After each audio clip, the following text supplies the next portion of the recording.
All right. Good evening, everyone. It looks like folks are ready in the chambers, and I hope folks are watching from online. Good evening. Thank you for joining us. I now call the regular City Council meeting of September 19th, 2023 to order. The first item on the agenda is the Pledge of Allegiance. If you are able and willing, please stand for the pledge. I pledge allegiance to the flag of the United States of America and to the republic for which it stands, one nation, under God, indivisible, with liberty and justice for all. Thank you. And moving down to item number 2 of the agenda, we'll read the land acknowledgement. Before we begin, we would like to acknowledge the Ohlone people who are the traditional custodians of this land. We pay our respects to the Ohlone elders, past, present, and future, who call this place Ohlone land, the land that Pinole sits upon, their home. We are proud to continue their tradition of coming together and growing as a community. We thank the Ohlone community for their stewardship and support, and we look forward to strengthening our ties as we continue our relationship of mutual respect and understanding. That brings us now to item number 3 of the agenda, which is our roll call and city clerk's report. Madam City Clerk, good evening. Good evening. Mayor Murphy, Here. Mayor Pro Tem Toms. Here. Councilmember Tave. Here. Councilmember Martinez Rubin. Here. Councilmember Sassai. City Manager Murray. Here. City Attorney Kasher. Here. Deputy Clerk Stone. Here. Mayor and Council, the agenda was posted on Friday, September 14th at 5 p.m. with all legally required notices. Written comments were received in advance of the meeting, posted online, made available at the back of the chambers, and distributed to staff and council. Does the council have any conflicts on our agenda items this evening to report? Seeing none, that concludes my report. Thank you. Thank you, Madam City Clerk. The next item on the agenda is our closed session. This evening, we have 2 items for closed session. The first is conference with labor negotiators pursuant to Government Code Section 54957.6. The agency designated representatives include Greg Ramirez from IEDA Employee Organization, from IEDA, an employee organization, the Management Compensation Plan, or the MCP. The second is the Public Employee Performance Evaluation pursuant to Government Code Section 54957. The title is the City Manager. I don't see that on the agenda, but I'm seeing that on my screen. Oh, no, actually, it looks like for this item, it's just one item for a conference with labor negotiators. Okay, thank you. Thank you. I'm getting a wrong note here. So the only item this evening is our conference with labor negotiators, as I mentioned, Government Code Section 54957.6, with Greg Ramirez as the designated representatives, and that is around the Management Compensation Plan. I'll ask the city clerk if we have any public comments on this item. There are no public comments. Okay, thank you. If there are no public comments, that means we will now convene to a closed session, and we should return back to the council chambers by 6 p.m. for open session. Thank you.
All right, good evening, everyone.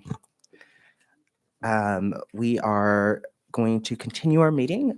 We are now back into our open session. Good evening, I'm Mayor Devin T. Murphy. Thank you to everybody in the audience as well as those watching from home.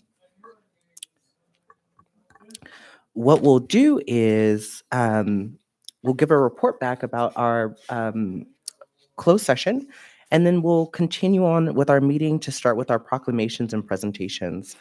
From our closed session this evening, we do not have any reportable action. And so that does bring us to item number 6, which is citizens to be heard. Madam City Clerk, are there any residents who'd like to speak? Yes, thank you. In person, we have Anne Moriarty and Rafael Menes.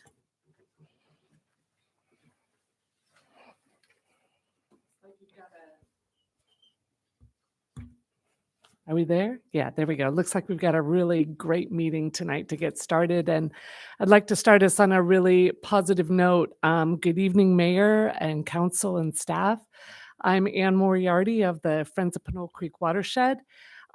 First, I'd like to thank Letitia Andreas, the Community Services Commission, staff, and all the volunteers who showed up to the City of Pinole Coastal Cleanup Day. Unfortunately, I was out of town, but from everything I have heard, it was a successful event. And I want to especially remark on the good signage throughout town prior to September 16th. So well done. Second, I would like to remind you and the community that we will continue to host monthly Community Creek Cleanup Days, and this will now be on the third Saturday of every month. And the next event will be Saturday, October 21st at 10 a.m. on the Creek Trail behind Sprouts. So join us, and for more information, you can check out our website. And finally, I would like to thank the city's efforts to actually put us out of a job. Meaning, thank you to Mayor Pro Tem Toms and Councilmember Taves and staff, including Kapil Amin, who are pursuing an ordinance on eliminating plastic foodware ahead of the statewide reduction requirement. So anyone who has participated in a trash cleanup event or walked on the streets or in one of our wonderful parks knows that foodware plastic is the #1 polluter in our city. So thank you for your efforts, and we look forward to continuing to work together. So thank you. Thank you, Ms. Moriarty.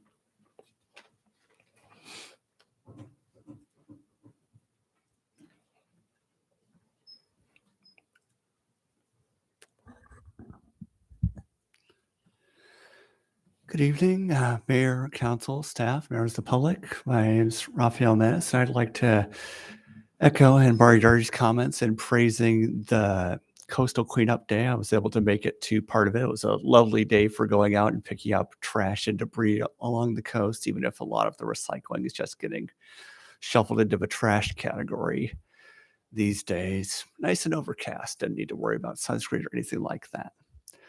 There are a couple of items that I wanted to bring up tonight. First off, a lot of people probably forgot about the tax extension that was granted to everybody in Contra Costa County and various other counties due to the storm. So I figure I should remind everybody who's taking advantage of that extension, whether deliberately or otherwise, that taxes are due on October 15th, about a month from now. So time to start thinking about it if you haven't been. And secondly, with regards to the wildfire smoke that's been coming through, I know that it's rising at some points to levels that are not just unsafe, unhealthy for sensitive populations, but unhealthy outright. And your standard N95 masks aren't necessarily going to catch all the particulate matter from wildfire smoke. You'd want to get specialized rebreathers for that. So just wanted to highlight that. It should clear out in a few days, but if and when the wildfire smoke comes back, it's something to be aware of. Thank you.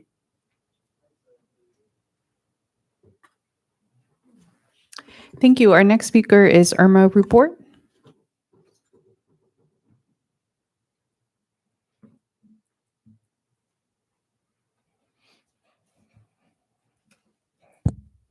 Good evening, Mayor, Council, staff, and public. And I'm here for the reason that on September 16th, I read an article in the paper. Oakland misses deadline for state crime aid. What happened is California leaders are throwing more than $250 million in state grants to more than 4 dozen state law enforcement agencies to aid their fight against organized retail theft and other types of property crime. In a stunning oversight, city officials failed to meet the deadline for submitting an application to the Board of State and Community Corrections. So they were not among the list of 34 police departments, 7 sheriff offices, and 13 district offices that will be receiving about $260 million. Mayor, I can go on. It's a 2-page article. It's not necessary. I'm making my point is I've been an advocate on grants as far as I've been here speaking to you guys. I attended the subcommittee financial meeting, not attended, but I was a participant April and March, and I really advocated for grant writer here in Pinole. We didn't have one. We weren't advocates of grants. And to me, it's unheard of. None of the Contra Costa County, I believe, I stand corrected, cities got any aid from this. And they're after right now Oakland and possibly Richmond, who some of the people are saying, well, why didn't you apply? We don't need a grant department. I personally have past experience with the Department of Justice grant program, law enforcement. It doesn't take a genius to write a grant and to file for one. I know that last council meeting, we approved for a grant writer. And also, I have more to say, Mayor, but I'll put it in writing and send it to you in writing. I would like to say that in the future, every one of us live in Pinole, go out, seek grants, bring them to the city. If we have a grant writer, push progressively, aggressively. That person needs to know what they're doing. Make sure that each and one of us, it doesn't take a genius. I know, I've been there. I've worked for the Justice Department and know about grants. So please, please, please, let's not lose out on grants, because as taxpayer, we're losing out on bringing monies to the city. Thank you, Mayor. Thank you, Ms. Rupert. There are no more public comments.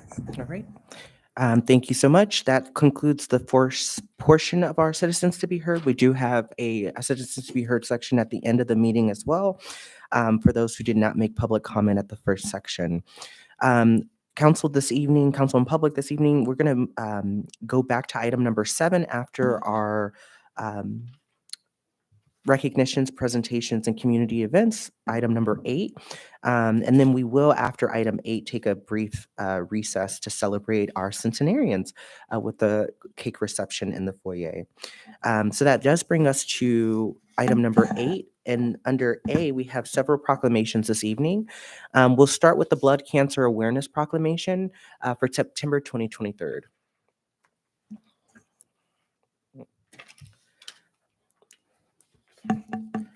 So this month, the city of Pinole is celebrating Blood Cancer Awareness Month, September 2023.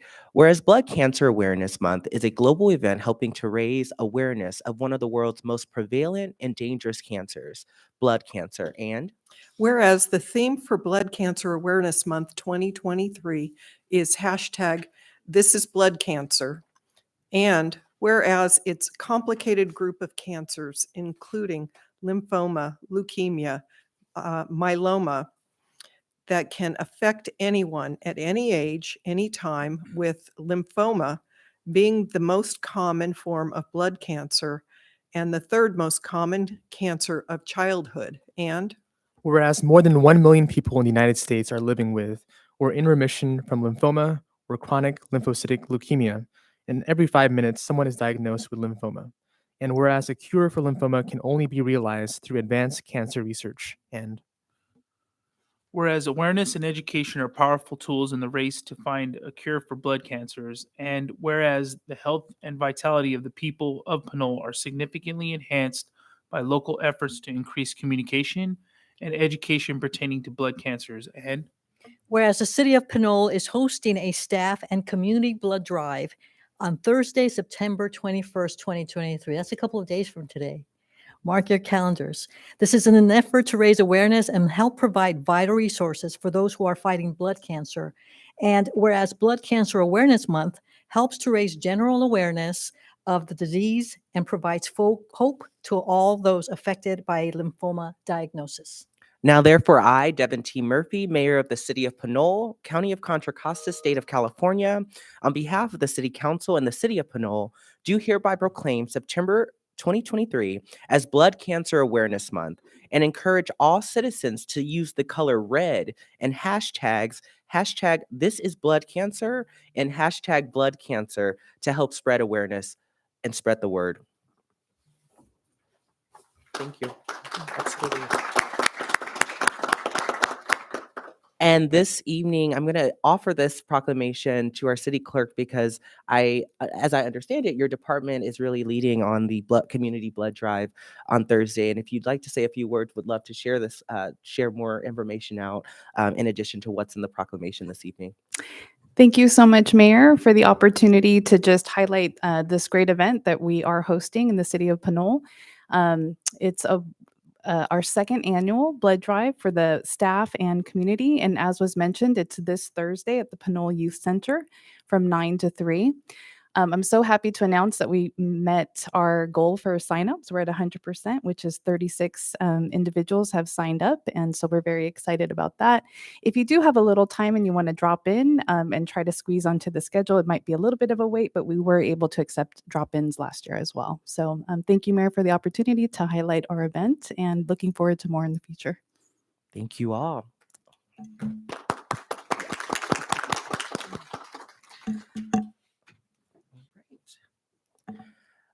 So the next few proclamations are to honor centenarians in our community. This is something that I think we've done in Pinole before, but just as a brief overview, one of my ultimate excitements about this program that we're doing and honoring centenarians is really to know who's in Pinole and know the contributions and the service of the people in Pinole. A long time ago, when I was 15, one of my jobs was to intern for a state senator named Louis Wolk. And one of my favorite things to do were create certificates for the centenarians to honor them. I didn't know why it was important back then, but I did eventually really get to understand the people who have spent 100 years on this earth, their stories, their triumphs, their struggles, their families. And it's so important that in the city of Pinole, we honor the elders in our community. What we know is that aging issues are a very, very important issue, not just in Pinole, not just across the state of California, but in the United States. And so one way that we really move is to move forward in addressing some of our aging equity issues is by getting to know who those folks are. And I just want to say the folks who are here today, we have 3 centenarians to honor today. One of them couldn't make it. But the 2 who are here, as well as the gentle lady who couldn't make it, have incredible stories. We were only able to put so much in a proclamation, but we do want to give each centenarian the opportunity to speak. And of course, after this proclamation setting, we'll also have a reception in the foyer for folks to join. So I just want to, again, you'll hear about them in a proclamation. We can't do that in 100. We can't say all of 100 years of amazing work that these folks have done. But truly, if you are in the city council chambers this evening, I hope you get a chance to talk to these incredible individuals and know that we have people right here in Pinole who have made the incredible challenge of meeting 100 years, but also have really, really powerful stories that many of us can benefit from hearing. So our first proclamation this evening is to honor centenarian Robert Bob Burmester. And yes, and we see him in the front. And feel free to stand. You don't have to. I'll come to you. This is about your ceremony, so we'll come to you as soon as we read the proclamation. And we'll start off. Whereas in recognition of National Centenarian Day being on September 22nd, the Pinole City Council would like to honor Pinole centenarian Robert Bob Burmester. Whereas Bob was born June 30th, 1919, and whereas Bob is a resident of Truewood by Merrill Pinole Retirement Community, and Whereas Bob served in the United States Army from 1945 to 1946 as technical sergeant, and Whereas Bob worked for Pacific Bell for 35 years before retiring, and whereas Bob sang bass in the church choir for over 50 years, and Whereas Bob is very active and loves skydiving. And whereas Bob's words of wisdom for longevity are enjoy a glass of white every night for dinner. Cheers. Now, therefore, I, Devin T. Murphy, Mayor of the City of Pinole, County of Contra Costa, State of California, on behalf of the Pinole City Council and the entire City of Pinole, do hereby honor the wonderful, the phenomenal, the great Pinole centenarian Robert Bob Burmester.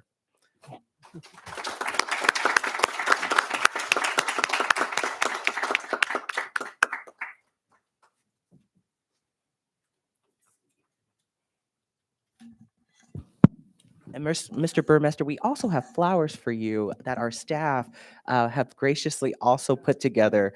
And we want to give you the microphone as well. You are more than welcome to stand there or sit there, whatever works for you. You have 100 years on us, so you're in charge. I thank you for this honor. Actually, I spent most of my career in life in Richmond, but in '74, I found a house on Doyge Avenue in Pinole, and what a fantastic neighborhood and a fantastic city. And I just recently moved into what was once called the Bay Park, and again, fantastic neighborhood and a fantastic city. Thank you very much. Thank you. Here's your proclamation, Oh sir. my gosh. Wow. And then we also got your flowers, of course. Look at this. For me? Yeah. Thank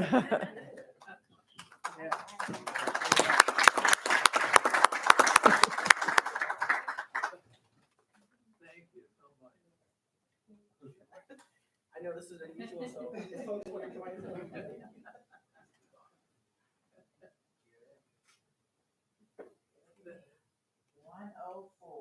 What an honor.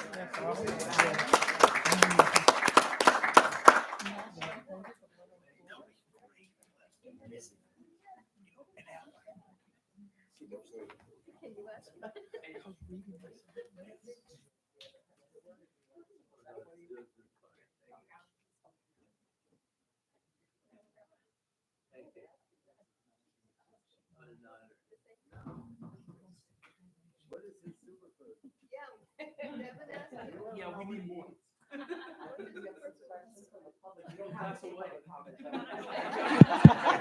That's a superfood. My favorite food, fried chicken.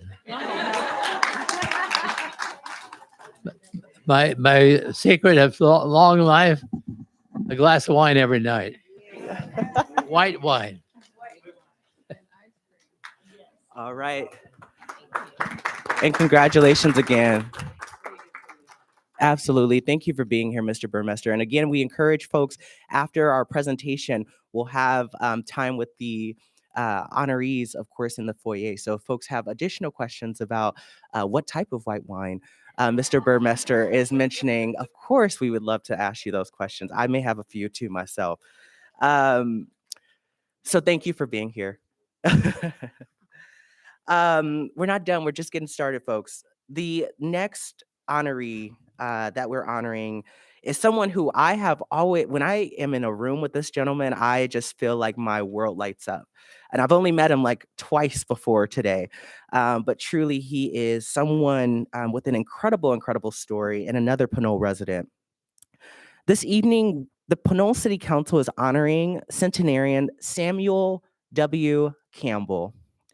Whereas in recognition of National Centenarian Day being on September 22nd, the Pinole City Council would like to honor Pinole centenarian Samuel Sam W. Campbell. Whereas Sam was born April 19th, 1923 in Kearney, Nebraska, and Whereas Sam has been a Pinole resident since 1943, and Whereas Sam served in the United States Air Force from 1943 to 1945, and Whereas Sam worked as an accountant for Standard Oil for over 36 years before retiring.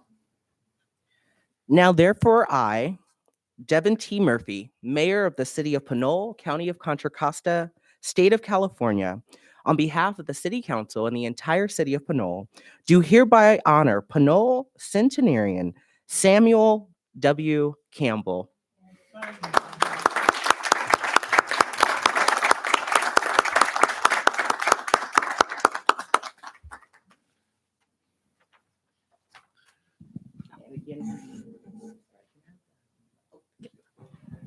And of course, again, we have a proclamation for you, Mr. Campbell. I know you told me to call you Uncle Sam. I'm calling you Mr. Campbell because we're here on the, I know, I don't want to get in trouble. But we do have a proclamation for you as well as flowers. You are more than welcome to sit, stand. Again, you have 100 years on us. You decide what to do in this chambers. This is your chambers, but we wanted to honor you for your incredible service, for your livelihood here in Pinole. And again, would be honored for you to say a few words to us. I thank you very much for this award. You know, it isn't easy being 100 years old. Things only get more complicated. I can't think of too much right now to say, but I welcome this honor. And I thank you. Thank you again. Thank you again, Mr. Campbell, for everything. And it, like I said, every time I've had the grace from God to be in your space, you have given me so much light. You get me excited about being 100. I really am really excited about being 100 one day. Thank you from my mouth to God's ears.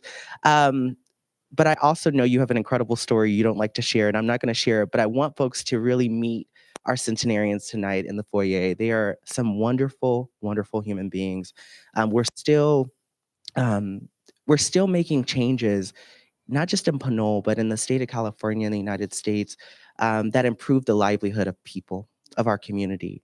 And the commitment that you all have to the community and your work that you've done over the last 100 years, it says so much about the people who you are, and it inspires us. And I just wanted to just, again, honor, and our council wants, in our city really wants to honor you, not just for being 100, but the service that you have given to our community in those 100 years. You both are incredible, incredible gentlemen, and it is such an honor to be here with you. Of course. Now, do you mind if I sit here? Okay. He's like, come on, Andre. You just hold that. Oh, yeah, thank you. I have this hearing problem.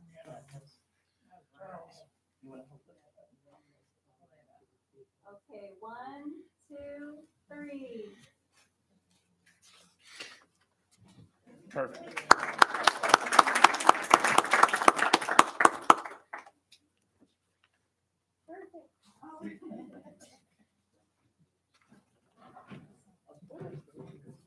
Mayor, Bob would like one more comment.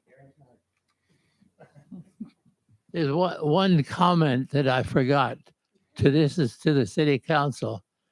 Not too long ago, the Contra Costa County repaved Appian Way up to the border, the city line. We have a section right in front of our place that hasn't been paved. It's very rough. So if you have some paving somewhere, anywhere, dump it in front of our place.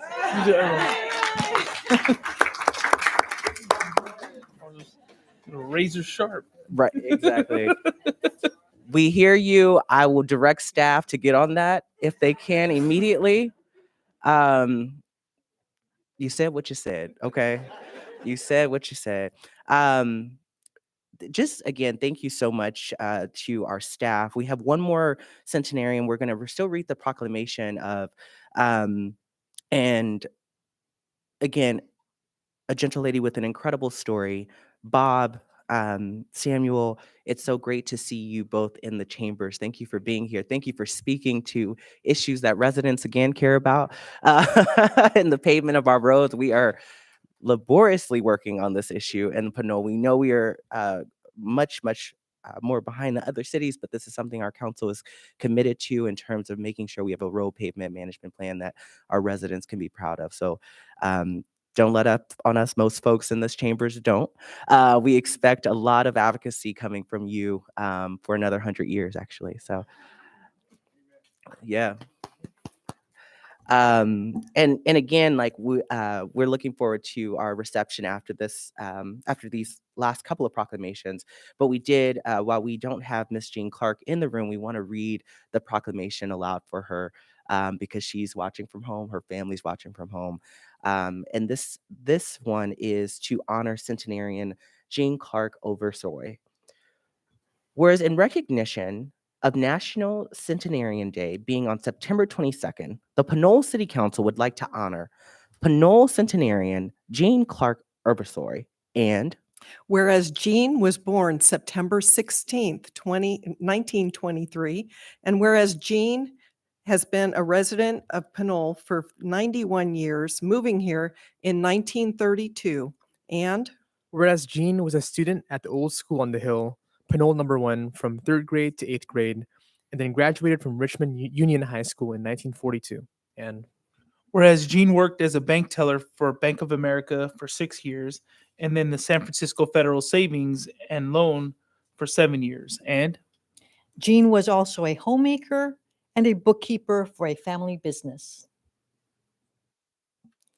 now therefore I, Devin T. Murphy, Mayor of the City of Pinole, County of Contra Costa, State of California, on behalf of the Pinole City Council and the entire City of Pinole, do hereby honor Pinole centenarian Jean Clark Oversoy as a centenarian of Pinole. I hope you're watching from home.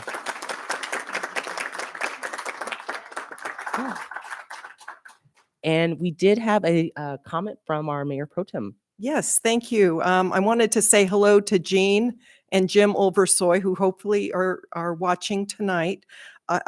Jean's been in Pinole and lived in, she still lives in Old Town Pinole and has for many, many years. What a lot of folks don't realize that, Jean's family has been here a long time and really a big part of Pinole history. The Alex Clark Room is named after her younger brother, who was the fire chief for many, many years. Her son not only graduated from Pinole Valley High School, but has gone back to coach for swimming and water polo.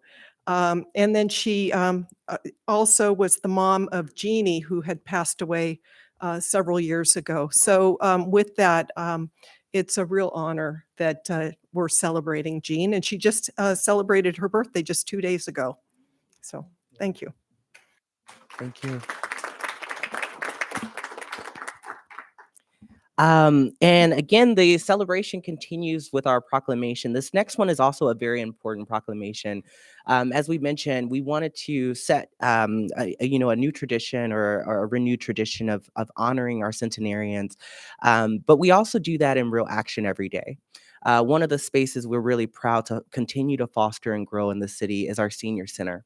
And we have wonderful staff who lead programs, support programs, find new programs, and also, again, create a space where Pinole is a livable and thriving community for all people, especially our elders. The next proclamation is to honor National Senior Center Month. which is in September 2023. Whereas September is National Senior Center Month, an awareness campaign led by the National Council on Aging that highlights the importance of senior centers that they play in helping the senior community's health and well-being. And whereas the Pinole Senior Center, along with 10,000 senior centers in communities across the United States, provide access to information, opportunities, and support to improve the lives of people as they age. And whereas senior centers work with community partners to provide access to health, social engagement, purpose, creativity, mobility, and food resources. And whereas the Pinole Senior Center has acted as a catalyst for mobilizing the creativity, energy, vitality, and commitment of the older residents of the city of Pinole and surrounding neighboring communities. And whereas the Pinole Senior Center has been serving West Contra Costa County for over 3 decades and plans to continue to provide enriching programs and services that improve the quality of life for older adults for many more years to come. now, therefore, I, Devin T. Murphy, Mayor of the City of Pinole, County of Contra Costa, State of California, on behalf of the City Council and the entire City of Pinole, do hereby proclaim September 2023 as National Senior Center Month. And this evening, I'll be giving this proclamation to, again, our wonderful Senior Center staff. And we have members of the Senior Center Board of Directors present that do a lot of work to ensure that we are, again, meeting the needs of our community. If you all would join me at the podium, we would also be, if you can, if and willing, and we would also love to hear from you about the exciting work you have going on at the Senior Center. And any other thoughts you may have. Again, this is a ceremony of celebration, so we just wanted to create space to honor you here. And council, please join me.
And again, there are so many people who give the council credit around the Senior Center, but there is an incredible staff.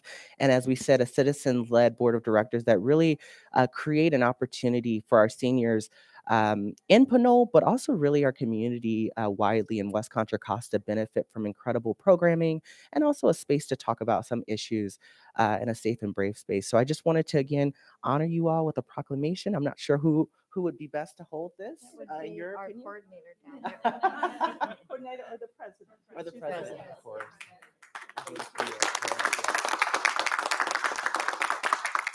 And I think our team would love a photo if folks are open to that as well. Okay. Perfect.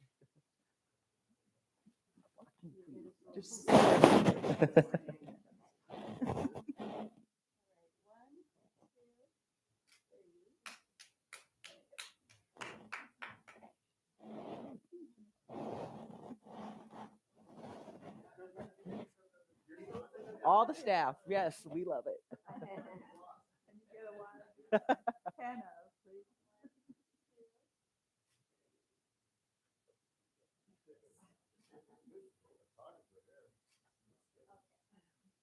Thank you. Yep. And thank you all so much. Again, if you would like to say a few words, we would honor that at the podium or using the microphone that we have right here at the table. And of course, we'll.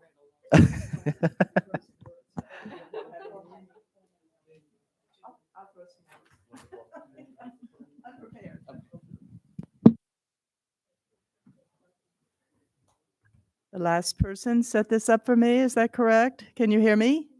Okay. I've been coming to the Pinole Senior Center since 2011 when I retired. And I was so happy to find this place. And the best part, I felt so good about my exercise programs and what was going on. And I just wanted to give back to the city. So I got on the board of directors and I've been there ever since, I guess.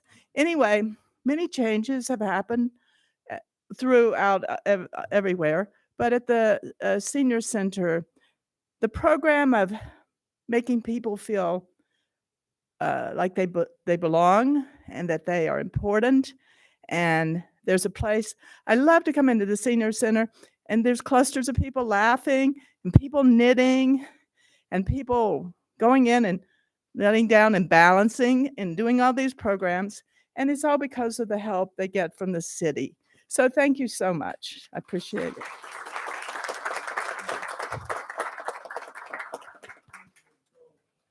Wonderful. Again, thank you all so much. It's an honor to honor you. Really, it really is. I mean, you all are doing so much at the Pinole Senior Center. I've gone to workshops that taught me that my iPhone could actually be used as a magnifying glass. I don't know if folks are familiar with that workshop, but that was like, wow. And so the Pinole Senior Center, I say, is intentionally here to support with our elders, but it also benefits all of our community. And I'm so gracious to be able to, as a council member and as your mayor, continue to support the programming and the infrastructure around the senior center that makes sure that more folks can benefit from it.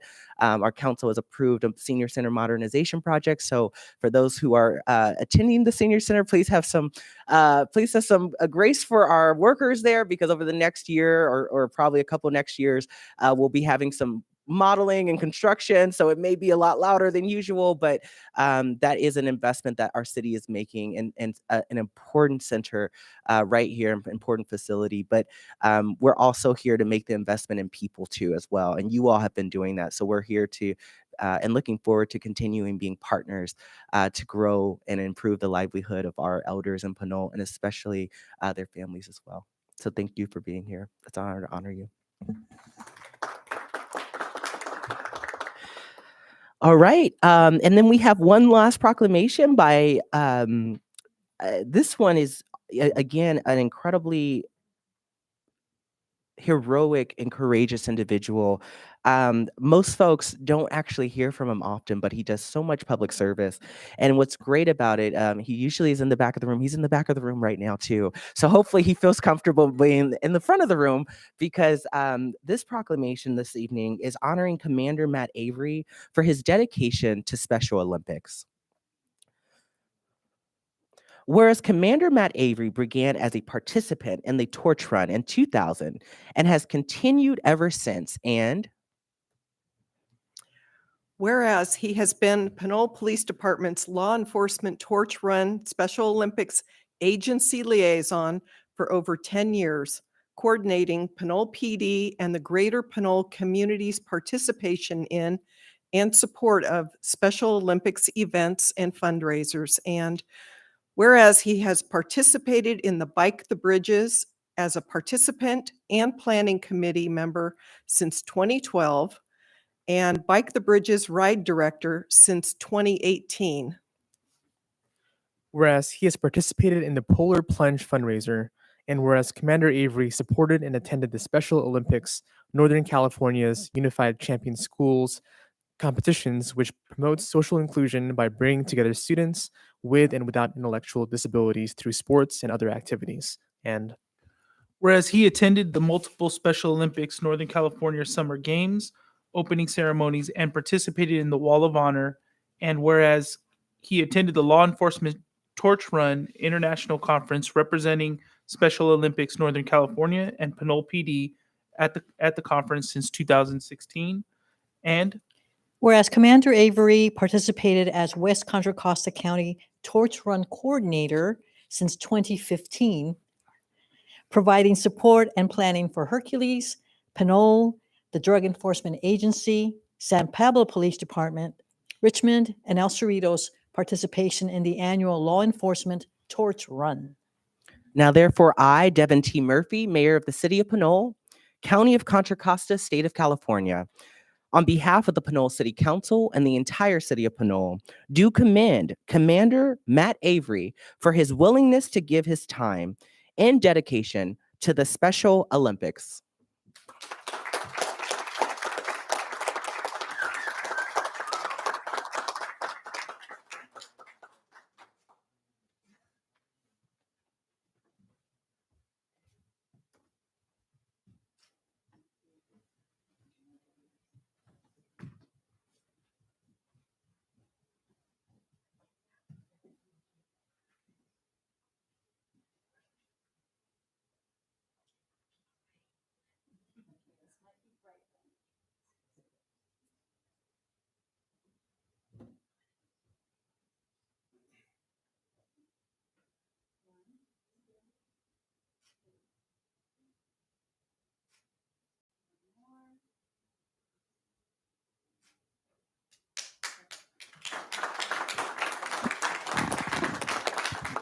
And Commander Avery, if you'd like to make some comments, we'd love to hear from you, but no pressure, of course.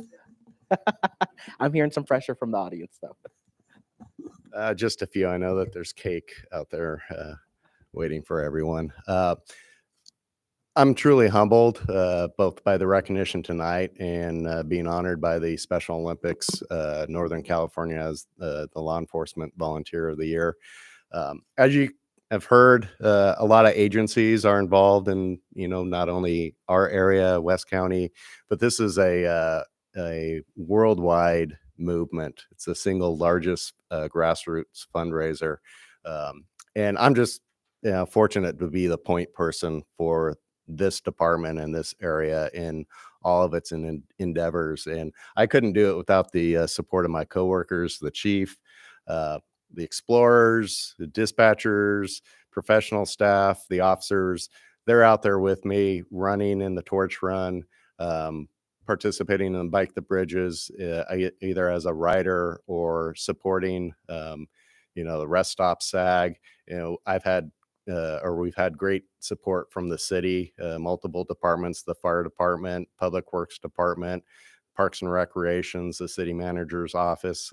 Andrew is out there running with us this year. But it's a support that not only the department, the city participates in, but it's an entire community. Our first special livery patrol car was for the Special Olympics to highlight our involvement and our commitment. I know that the police department has been involved in over 2 decades. I know the Northern California Torch Run has been around for 25 years. They celebrated their anniversary last year. I know Pinole's been involved in it since the beginning. So again, I'm just part of the point person, the face that's out there, but it's really everybody in this room in the community that helps us support the Special Olympics. And speaking of support, I do want to plug the Bike the Bridges bike ride, which is a kind of our crown jewel for the Pinole Police Department for the involvement for Special Olympics. I inherited the ride from Sean Maples and Ian Bisis from Hercules and El Cerrito, but that's coming up October 7th. 2 of the routes come through Pinole, the longer routes, the 60 or 102-mile routes. But if you're not interested in riding that long, we do have a 24 and a 31-mile route. Starts and ends in Benicia, a great post-ride festival with barbecue, brewfest, live music. If you want to join as a team member, a rider, come out just for the barbecue.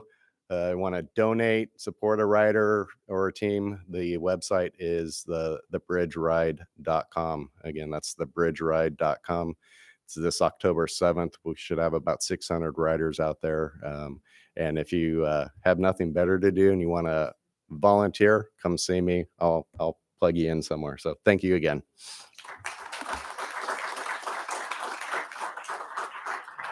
Thank you so much, Commander Avery. We go through these proclamations. It is a business meeting. I want to, of course, we always give an opportunity for the public to make public comments. Are there any public comments from the city clerk? Yes, we do have one online, Katie Ostrom.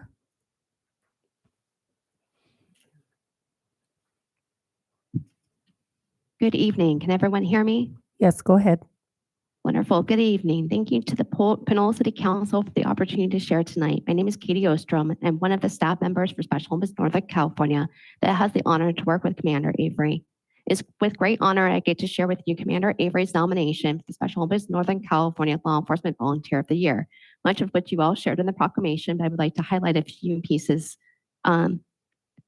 Matt and Pinole PD have participated in the polar plunges in the past, which if you're not familiar is a cold bottom water that we run into. They've supported at the Santa Cruz Plunge, joining us as with their wonderful marked vehicle and raising funds. And they also participated in the virtual challenge in 2021, in which they threw a challenge to other neighboring agencies to help raise funds and awareness during the pandemic to promote Special Olympics. As you mentioned, he advocated for the Pinole Police Department vehicle wrap to be co-branded with Pinole Special Olympics and Torch Run, the first of its kind here in Northern California. Matt serves as the West Contra Costa County Coordinator, is agency coordinator, helping to lead the charge, recruiting other agencies, runners, and determining routes, doing all the behind-the-scenes work. He supports local schools and programs, volunteering at their opening ceremonies, handing out ribbons and medals to our athletes. He's usually found at our summer games competitions at opening and handing out medals as well. Matt has been on the Bite the Bridges and Brewfest committee since 2012, assumed the role as committee chair in 2018. After joining the committee in his early years on the committee, his guidance and leadership brought 2 additional routes to the event. He mentioned 25 and the 50K. He also added the 100K and a Century route. As his chair, Matt's primary responsibilities are focused on the successful execution of a safe ride and overall memorable experience for all of our participants. He manages the routes, personally marking over 100 miles worth of course and creating individual maps for those rides. He manages the committee, sets goals and expectations. And this year, I'm excited, or actually I should say last year, he helped us surpass our record-setting year of $170,000 with over 600 riders participating and over 1,000 people in attendance. Matt is an invaluable part of the Bite the Bridges team and our Special Olympics family. His involvement is paramount to the success of the event year over year. He doesn't just dedicate his time and effort to the event, but also creates teams and raises funds, as he mentioned. We cannot thank Matt enough for his years of dedication and service to Special Olympics. Matt, I'm sorry I couldn't be in person. As you can hear, my voice is still a little raspy. So I'm cheering for you at home. And just again, thank you so much for everything you do for our athletes. And finally, on behalf of our Special Olympics athletes and staff, please join me in congratulating Commander Matt Avery, this year's recipient for the Special Olympics Northern California Law Enforcement Volunteer of the Year Award. Congratulations, Matt.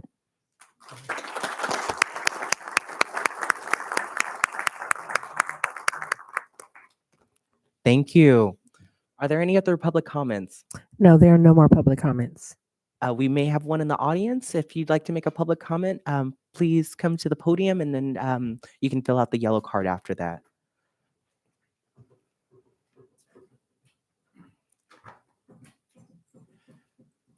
Thank you for taking my comment. I just want to know also, I want you to know also that Matt does all kinds of other things for our community. He has been working with Little League for I don't know how long, and he has this many kids in Little League. And he's been a great umpire, a great support staff to Little League here in Pinole Hercules. And that's probably one of the many things that he does that we're hardly even aware of. Thank you for sharing.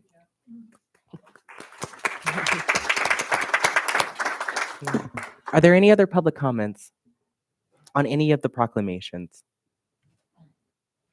Can I make just one? One more now. Any other public comments? No, there are no more public comments. Okay, wonderful. Then we'll bring it back to council, and I have a council inquiry from Mayor Pro Tem Toms. Yes, thank you. This was really nice. I'm wondering if in the biweekly pulse, if we can put in the newsletter the links that Commander Avery stated about volunteering for the Bike the Bridges or to be a rider. And also, I'm sure that there's a team in Pinole that people can sponsor, and there should be a link to that too. Thank you. We'll have staff do that if that's okay with staff. Wonderful. Thank you. All right. Any other public comments or any other comments from the council on the proclamations? All right, not seeing any. At this time, we will take a brief recess to celebrate our centenarians as well as the heroes that we've honored this evening. And so we have a cake, as someone mentioned. We'll have a cake reception in the foyer, and we will convene at back to our city council meeting at 7:15 p.m. Thank you.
Thank you. All right, good evening. We are back from our recess, back to our city council meeting this evening. We'll go back to item number 7, which is our reports and communications to start us off. And first report are announcements for my mayor's report. I'll be very brief this evening and just give a report back of my of 4 items. The first is this month I was able to attend the mayor's conference in Clayton, California. Wonderful presentation about the work that the city of Clayton is doing, really to make sure its buildings are net zero, as well as some energy assessment opportunities they're taking on. We are possibly, and again, thinking about some of these things in our CIP, I think we're really ahead of the game, but also working through some of our energy assessments and storage conversations that we approved in the last council meeting are similar items that the city of Clayton has taken as well. So I'm looking forward to the next steps there. But again, wonderful presentation from the mayor's conference, and I will be requesting that folks from city of Clayton, as well as their partners, come to make a presentation to our city council at a future meeting. Want to also again uplift that every month we do, and I will continue to have a video update called The Beat of Pinole. Thank you to our city staff for supporting this endeavor. For residents, please share our monthly video with your neighbors, your friends, and families. There's a bunch of dates, key dates, and important plans and projects that are discussed. Really want to encourage folks to get that out. And if you have any questions, feel free to circle back to our city staff or to myself. But again, thank you to our city staff for all the work you do to make that possible. Last week, on September 11th, I joined several other electeds at the Fallen Firefighter Memorial in Clayton, California, which was sponsored and hosted by Contra Costa Fire Protection District. Again, another wonderful event for our community, and dare I say, inspiring event. Really beautiful to hear from families of fallen firefighters, as well as some of our Contra Costa firefighters, and speak to the importance of just honoring those who have made the ultimate sacrifice. So as Mayor of Pinole, it was my honor to join again at that event. And I just wanted to again thank Contra Costa Fire Protection District for hosting that. The next one will be on September 11th of next year. So if folks are interested in joining, please do, and save that date. And just the last update is that this week I will be headed to Sacramento, like many of us on council, to join for the League of California Cities Conference. This is an annual conference that we are attending, and we represent our cities and the issues that are prevalent in our city. There's a bunch of workshops and trainings, and of course, wonderful dinners. And it's an opportunity again for the city of Pinole to join other small and larger cities across the state of California. And finding the solutions and joining together to think about some important issues that are coming up in all cities. So I will be joining and representing our city there, and looking forward to bringing back information to the public, of course. And that does conclude my mayor's report for this evening. Great. So the next item is, I think we have an appointment this evening. Yeah, the next item is item 7B, which is our mayor and council appointments. This evening, we have one appointment for to the Contra Costa County Advisory Council on Aging. And I'll hand it to our city clerk to give a brief update about this. Good evening, Mayor, Council, staff, and members of the public. I do have a short oral report to present for this item, which is to consider an appointment to the County Advisory Council on Aging. Seems like a really appropriate agenda for this item to be placed on, given our recognitions tonight. Okay, so the Contra Costa County Advisory Council on Aging is appointed by the Board of Supervisors to advise them on all matters associated with planning, development, and administration of programs relating to older adults. The ACOA is staffed by representatives of the Contra Costa County Area Agency on Aging, and the ACOA acts as an advisory body to the Board of Supervisors in the development and implementation of the county's area plan by the Department of Aging and Adult Services. The council consists of representatives of the target population and the general public, including older, low-income, and military persons. So the body itself is up to 40 members, and the terms are for 2 years. And we did receive a referral from the chair of the membership committee for the ACOA, referring the applicant, Lori Magistrato. And in order for her to be considered for appointment by the County Board of Supervisors to the ACOA, the City Council would first need to approve her as Pinole's representative. So this can be done with by minute order, which is just an affirmative vote of the council. And Ms. Magistrato's application is included in the agenda packet as attachment 7B1. And really, that concludes my report. Unless council has any question, the recommendation is to approve the application by minute order. All right. Are there any questions from council? No, I'd like to move the appointment. Yeah, that's fine. Real quick, do we have any public comments on this item? Yes, thank you. There are no public comments. Okay, then I'll bring it back to Mayor Pro Tem Toms. Thank you. I'd like to move the appointment. All right, is there a second? I'll second. Wonderful. Any questions about the motion? All right, City Clerk. Oh, I should give, is Ms. Magistrado? Let's double check to available? see if she's joined us online. She is not online. Okay, just wanted to make sure to give her an opportunity. But the application looks great, so thank you so much. And I'll ask if there's no other questions that we call the roll. Thank you. Councilmember Martinez Rubin. Yes. Councilmember Tave. Yes. Councilmember Sasai. Yes. Mayor Pro Tem Toms. Yes. Mayor Murphy. Yes. Motion carries. Thank you.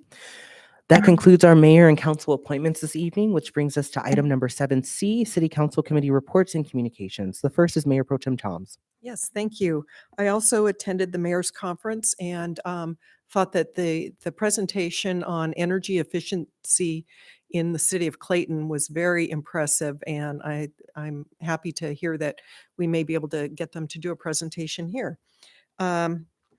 I attended the coastal cleanup and saw a lot of volunteers, including, which was very impressive, was the amount of students that came out of our local schools. And I wanted to recognize all of the volunteers that helped organize it as well. The next item is that we had a WestCat meeting last Thursday where the board approved the purchase of 6 35-foot long heavy-duty transit buses. And then it's going to take about 14 months to have those delivered. And then the other item that I learned out of WestCat was that because BART is changing their timing for their trains from 20 minutes to 15 minutes, staff is working on changing our schedules for WestCat to meet up with that. So that's something that's going to be ongoing. The next item I wanted to highlight is National Night Out on October 3rd. In addition to the standard, the typical events and participation that we've had in the past, there's also going to be an electric vehicle show. So some folks in the community that have electric vehicles are going to show them to citizens that might have questions of their neighbors on using, the electric vehicles. And that concludes my report. Thank you. All right, thank you, Mayor Pro Tem Toms. We'll go to Councilor Tave. Nothing to report. All right, thank you, Councilor Tave. Councilor Martinez Rubin. Thank you. Let's see. We last met on the 5th of September. I think between then and now, there was an ad hoc city seal committee, and looking forward to having some preliminary designs on what would be our future logo. And I also attended the coastal cleanup. I want to thank staff for having put that together, in particular staff from Public Works, definitely the Community Services Commission and the volunteers who helped put the lunch on afterward, to thank everyone who participated. I got to experience what it's like to pick up some of the continuous litter that we have that potentially ends up in our creek. And look forward to presenting some of the visual data that I obtained, another word for pictures, of what that looks like and what it could look like post cleanup. And unfortunately, it's something that we live on regularly, so we have to make a concerted effort to help promote amongst our business neighbors what they can do to help us with that. So looking forward to some changes there. Cal Cities Conference offers all of us as council members an opportunity to meet with our colleagues, many, many more experienced than we are individually. So collectively, we learn from them, as well as experts, subject matter experts in different areas that councils tend to have business about. And so looking forward to my participation at the Cal Cities Conference this week. And we'll bring some highlights of what lessons and tips I pick up. Every year, there seems to be some topic that is of particular interest statewide. So there are trends about that, such as housing, that we're often encountering these days. But also on the agenda are occasional opportunities to simply pick up some very practical, low resource solutions that we might not have considered, and certainly are applicable to us as well. So looking forward to that, and thank you. All right. Thank you, Councilor Martinez-Rubin. Councilor Sasai. Thank you. I was also in attendance for the mayor's conference, and so I had a great time learning and experiencing at that conference, and also want to echo the comments of Mayor Pro Tem Tom's. The presentation from the City of Clayton was really excellent. I also attended the City Seal Ad Hoc Subcommittee and the WestCat Board of Directors meeting last week as well. Both Mayor Pro Tem Tom's and Councilor Martinez-Rubin briefed you all on that previously. Other than that, I had the opportunity to tour the Go Momentum Station in Concord, our nation's largest secure facility dedicated to connected and automated vehicle testing. And it's also the site of the former Concord Naval Weapons Station, I believe a site that is over 5,000 acres large. So it was pretty surreal to go experience in person. So a special thank you to CCTA Executive Director Tim Hale for taking the time to tour that for me. Also had an opportunity to ride an autonomous personal rapid transit vehicle developed by Glideways, which again was very surreal to experience in person. The vehicles are very comfortable, fully ADA accessible. And so I can't wait to discuss ways to bring that technology to Pinole and to serve residents in West County, just as they're doing right now in parts of East County. If you want to learn more about the tech, you can visit glideways.com. That's GLYDWAYS.com. Lastly, I attended the Bayfront Chamber of Commerce board meeting bright and early at 8 o'clock this morning, where we discussed past and upcoming community events across our part of the county, and also scholarship for students passionate about the art of dance. It's funded by the Legend Studios, small business in Hercules, and also funded by the Bayfront Chamber of Commerce, and will be available to students at John Swett, Hercules, and Pinole in the near future. I also made sure to update the board on item 12.8 tonight, the SEPTED grant rebate program, and also the EV car show that we'll be hosting at National Night Out. And so that will be in Fernandez Park on October 3 from 5 to 8 p.m. And you can visit me there with my plug-in Prius Prime. So that concludes my report. Thank you. Thank you, Councilor Sasai. I'll go back to the city clerk to ask if there's any public comments on item 7A, 7 or 7C. There are no public comments. All right. I think there's one in the audience. Yeah. And Miss Rupert, is this for 7A or 7C? This is for public communication. Okay, wonderful. Thank you, Mayor. Make it really quick. I should have said this at citizens to be heard, but this is an announcement. National Hispanic Heritage Month, September 15th to October 15th is National Hispanic American Heritage Month.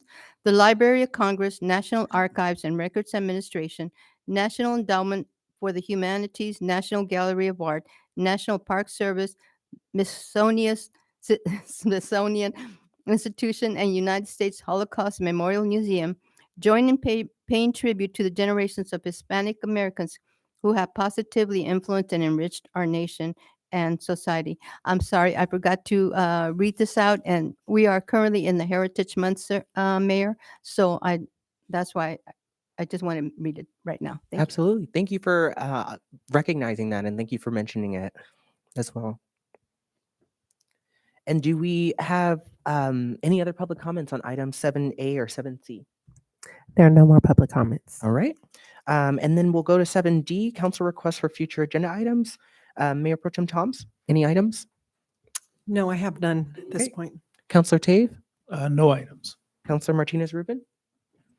Yes, thank you. I'd like us to come back and discuss as needed what we have to decide about the outdoor seating for eateries. I recall that we have allowed through the end of the year that those eateries, those outdoor spaces exist. But I think to discuss further, I'm not sure what was missing about that before the end of the year would help staff communicate with business owners, again, as needed, following the discussion, what's going to happen after December 31st. So the agenda request is to come back to that discussion item, outdoor seating. All right. For staff, is there a current item that's underway around, I'm guessing you're talking about permitting as well as the design, Councilor Martinez Rubin? Pardon me, what we left up in the air. Okay. Come back to that and complete the discussion. Yeah. Well, then in that case, we'll just take the second. Is there a second to that or that motion? Wonderful. Any questions from staff or any comments? Okay, wonderful. So we'll go to the city clerk to. Yeah, and so that would be with a date certain, so come back beginning of November. Are you making an adjustment to them? Yes, please, thank you. All right, is that okay for the seconder? Wonderful. Okay, so we'll go to the city clerk to call the roll. Thank you. Councilmember Martinez Rubin. Yes. Councilmember Tave. Yes. Councilmember Sasai. Yes. Mayor Pro Tem Toms. Mayor Murphy. Yes. Motion carries. Right. Any other items, Councilor Martinez Rubin? Thank you. That's it for tonight. Councilor Sasai, any items? None for me. Thank you. Okay. And I do have one. Mayor Pro Tem Toms. Yeah, sorry, I forgot to write it down in my notes. But since we're talking about future potential tax measures, I would like to see if we can get a report on what a utility user tax on fresh water from East Bay Mud would look like. What kind of revenue we could see, and whether or not that kind of a measure could be on the March election, or if it would have to be on November. All right, is there a second to that motion? All right, not seeing any.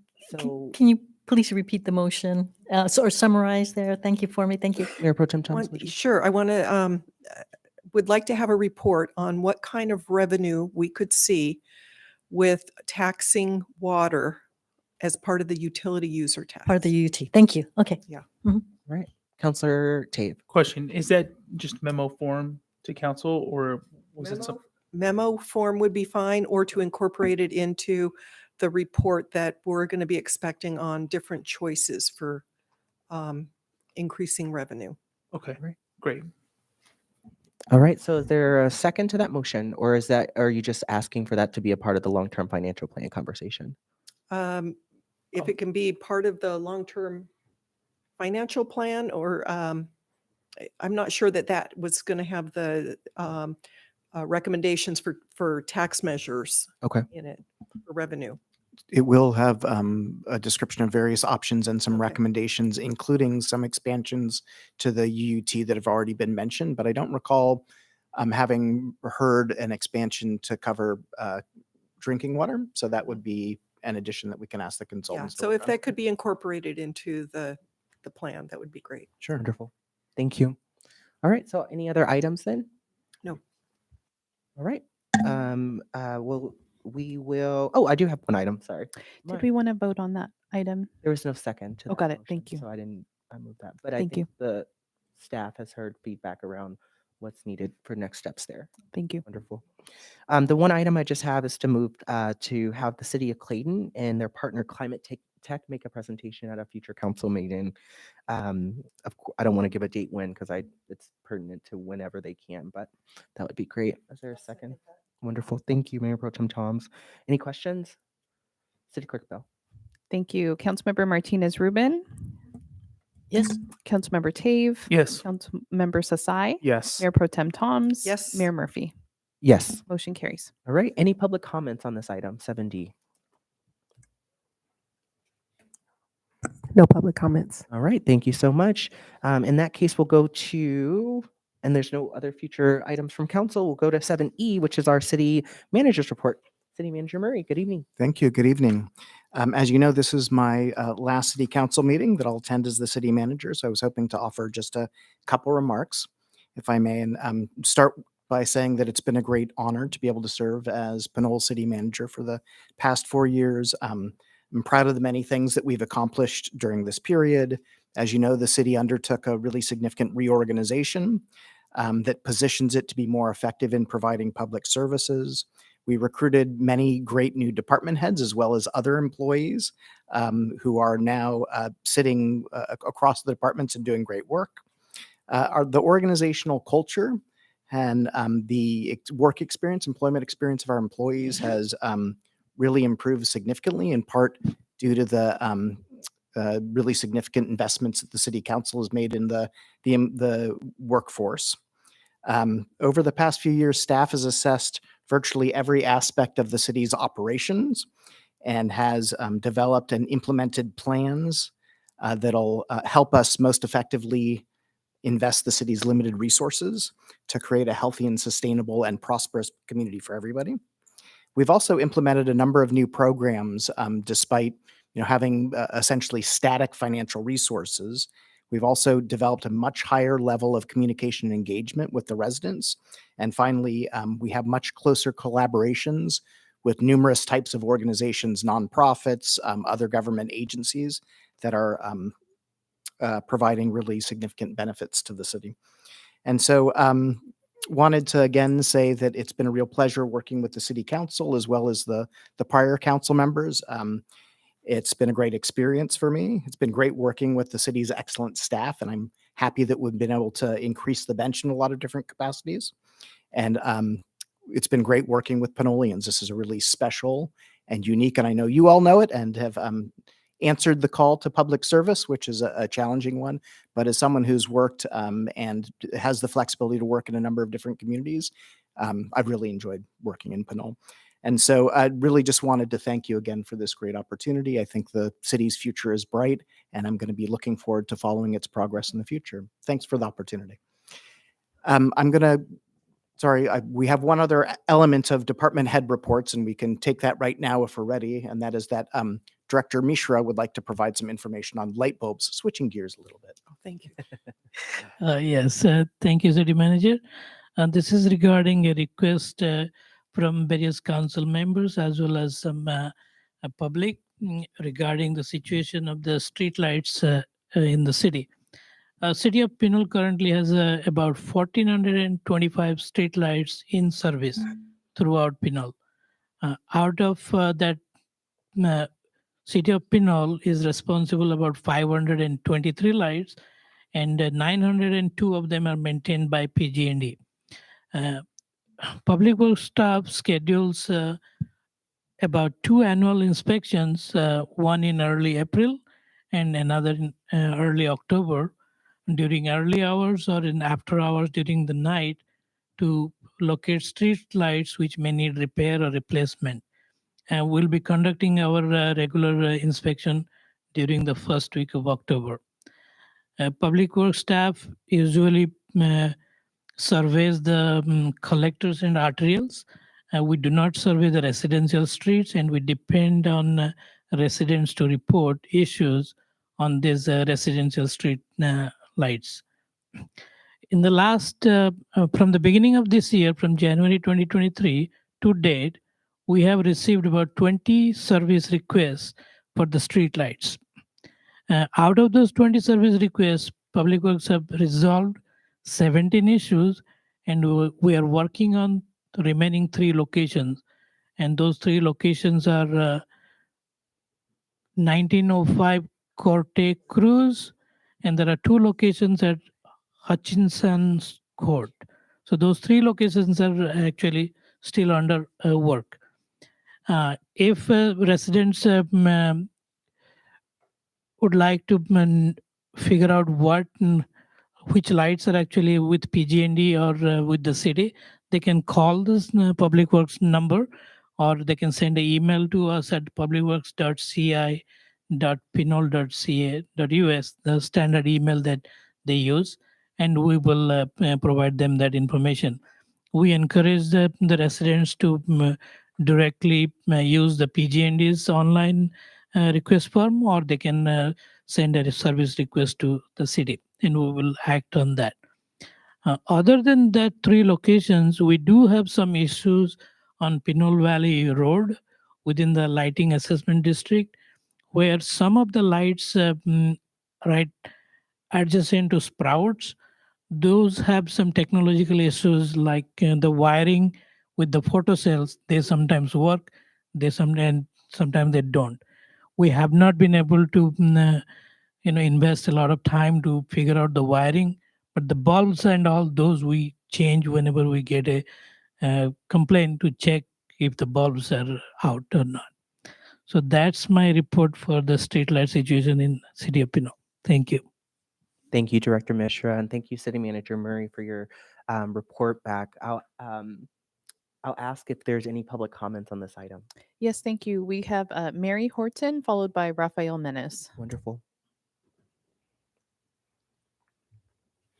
I just wanted to personally thank City Manager Murray for his care and attention to the city. I think it's very obvious. The parks are well manicured. The attention to the dog park in terms of removing the foxtails, which is a very crucial thing. Your attention and response to things, the way the streets are, the speed humps that we have. I noticed that you put the painting on one side and not on both sides, which is, it just makes it look a little bit better. And it makes me proud to be in the city. I feel like you've done a great job and you've been very responsive, and sorry to see you go, but that's what happens when you have a good city manager. Things happen and opportunities arise. And I just want to thank you for all of your care and attention. Thank you, Mayor. Thank you.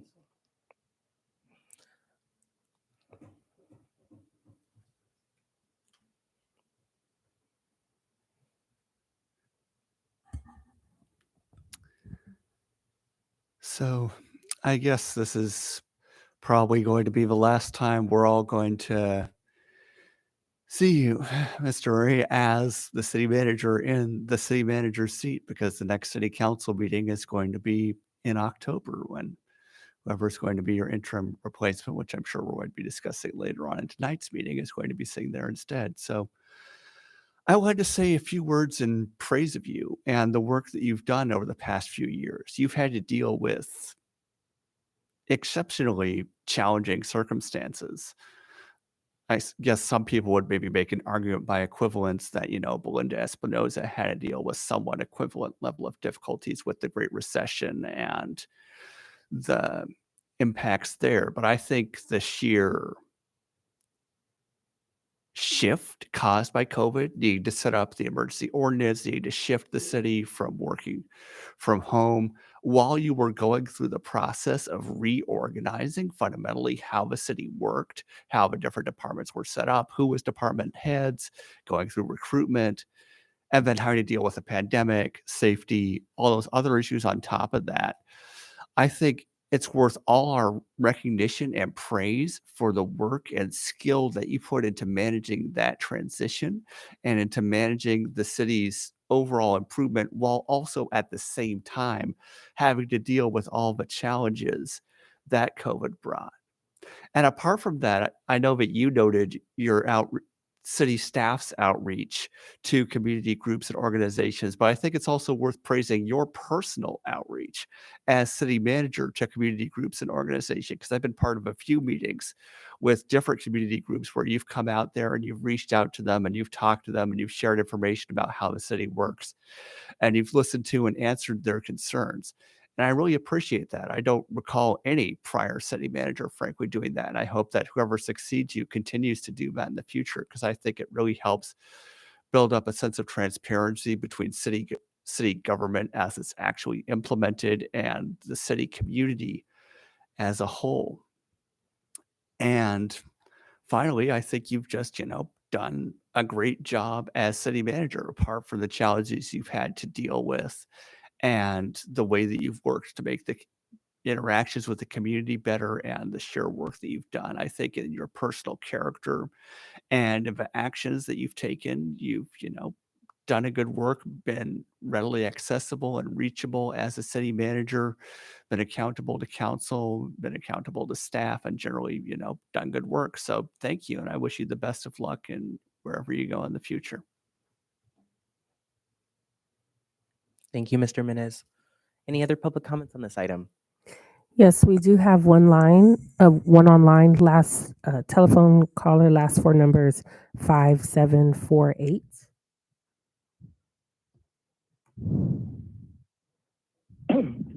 Hello, can you hear me? Yes, go ahead. Yes, my name's Anthony, and it's too bad we're going to have to look for another city manager.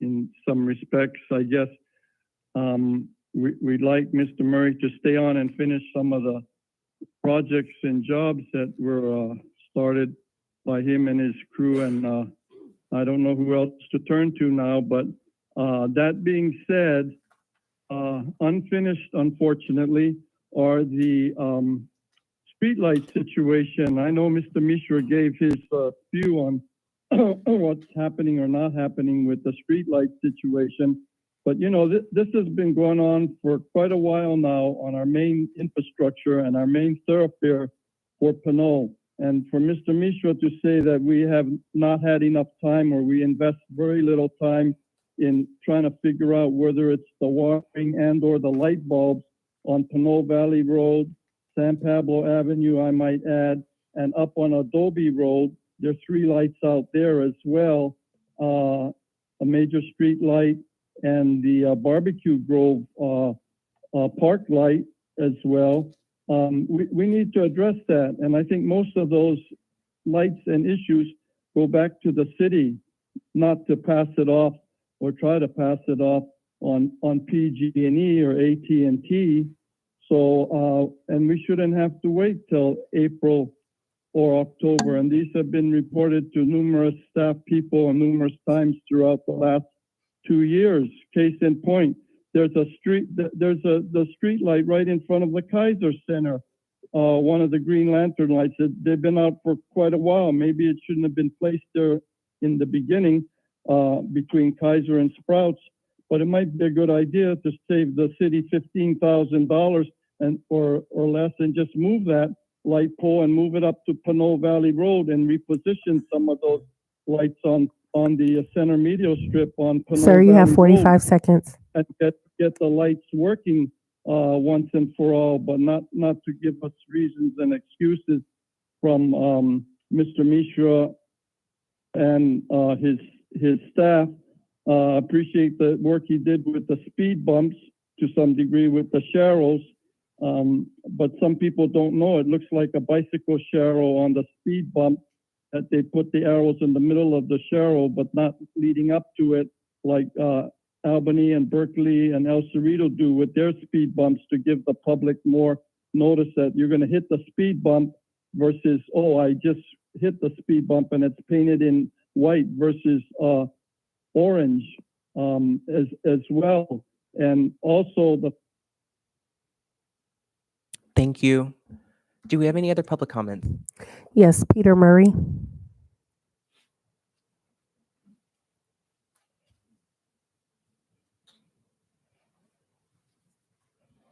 Hello, Mr. Mayor. Can Yes, you hear go me? ahead. Yes, we can. Hello, Mr. Mayor. Hi, we can hear you. Okay, good. Thank you. Council members, I'd just like to take this opportunity to thank Andrew for stepping in, becoming the city manager in our last go around. I was on the city council when we had the fresh start with Andrew, and he came in and assessed the city and proceeded to implement his ideology with the city, and I think that it's served it well. I was just wondering, Mr. Mayor, if are you going to have the time and take a moment to have some kind of recognition for our departing city manager based on all the noted accomplishments that he had accomplished within the city and during his period of time here, and so that the community could say, thank you to him as well. And that's my question. And again, my statement is just to thank Andrew for a lot of good and hard work on behalf of the citizens. All right, thank Thank you. Do we have any other public comments?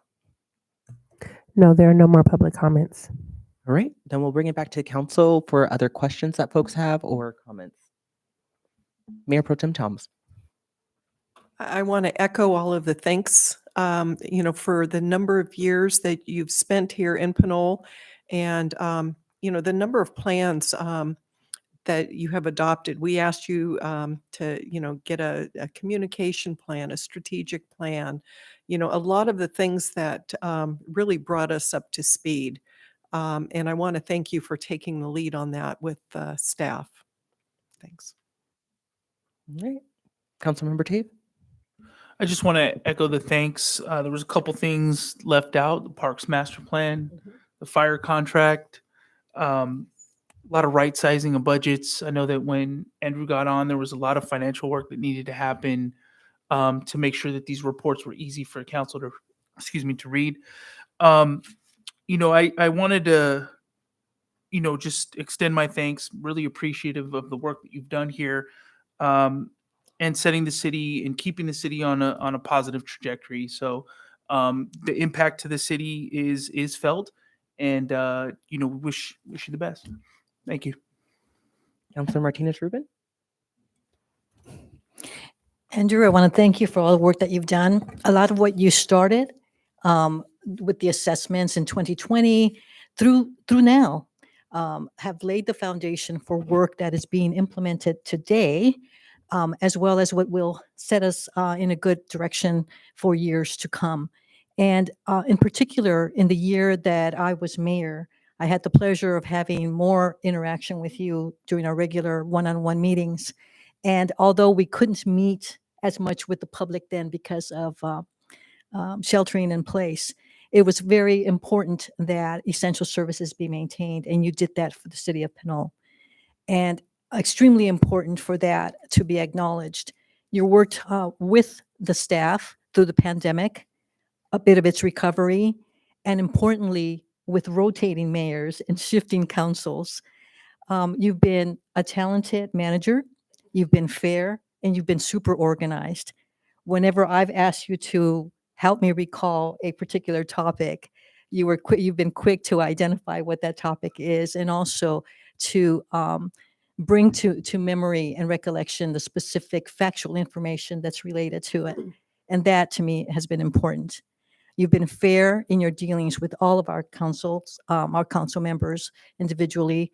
Oftentimes we wish that it was our personal interest whenever we leave a campaign and enter our first year of service to have our particular projects be highlighted.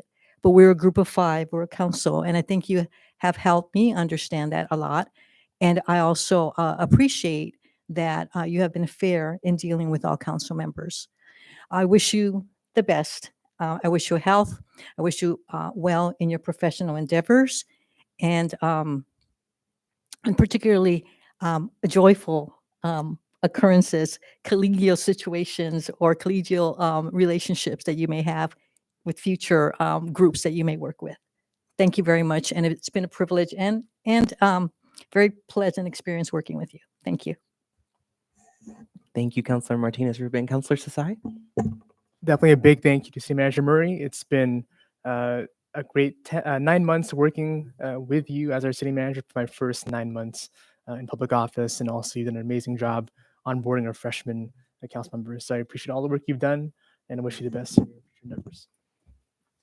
I too want to thank you, Mr. Murray, on all the work you've done. I mean, I remember being a first-year council member and first digging into the bathroom policy when we jumped in. I'm thinking I did not run on bathrooms, but I had to learn, and you helped me learn a lot about what it's like to enhance our maintenance service levels around our public restrooms, and of course build policy, which is what the voters of Pinole sent me here for. So I just thank you for being a partner and this work. It made me one of my favorite memories with you. Is probably not maybe not be yours, but it was opening the fire station and just seeing so many people so happy, folks crying and thinking, they see a lot of the elected officials, but remembering that like the city manager was literally outside directing people in traffic. That's what you were doing, and I was like, wow, like this is incredible. You're a stand-up guy, and I just want to thank you for your service and all the work you've done for the city of Pinole over the last 4 years, or near 4 years. Great. Thank you all for the kind words. Absolutely. I do, to Director Mishra's report, I just want to ask that staff put that report on the rotator, as on the website, as well as the pulse, so folks can understand more. I did have a question if it were possible for us to create the map instead of for folks to have to call. Is it possible for us to create the map of the lights in-house? Yes, we are actually working on our GIS maps. Those street lights will also be in that when we activate all those. So yes, the map will be available to public in the future. Okay, Yeah. great. Wonderful. Are there any other comments or questions from council on this report? All right, any public comments on this item? I think we already. Yeah, we close public comments. Okay, wonderful. And again, thank you for your report, Director Mishra, and of course, thank you, City Manager Murray, for your report, and again, service to Pinole. What we'll do is go to the next item, which is 7F, the City Attorney's report. City Attorney Casher, good evening. Thank you, Mayor Murphy. Nothing to report. Did want to share my appreciation and thanks to Andrew for his service on behalf of the city of Pinole, and wishing you the best in your future endeavors. That concludes my report. Wonderful, thank you. All right, that brings us to item 9, which is our consent calendar. I'll ask first if we have any items that folks would like to pull from the City Council. Councilor Martinez-Rubin. Yes, I'd like to pull item 9M as in much. Okay. Any others? Councilor Sasai? That's it. None for me. Thank you. Mayor Pro Tem Toms. Councilor Tave? No, I'd like to make a motion to approve. Oh, sorry. Just to get public comment. Yep. Do you have any public comments on the consent calendar? Yes, we do. Thank you. 9D, F, H, and I from Rafael Menes.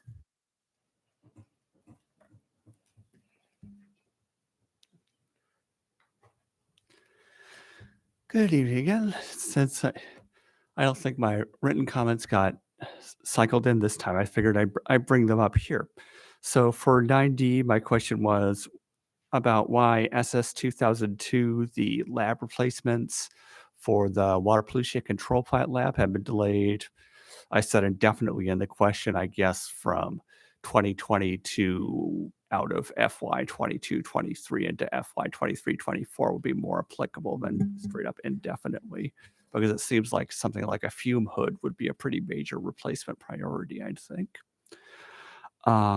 For item 9F on page number 138, my question was whether Chief Gang was going to be continuing in his role as police chief while being interim city manager. And I guess following up on that, whether there would be any budgetary impact for his maintaining both roles or not, one way or the other, or whether it would just be net neutral.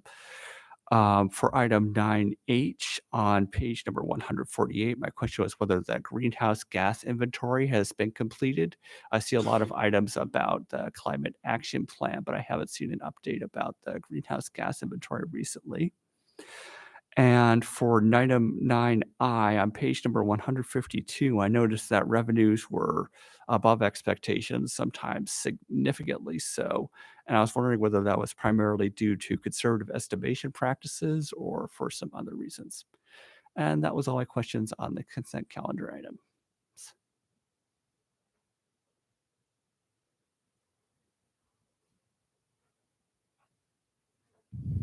Thank you, Mr. Minez. Are there any other public comments on this item? Yes, Peter Murray.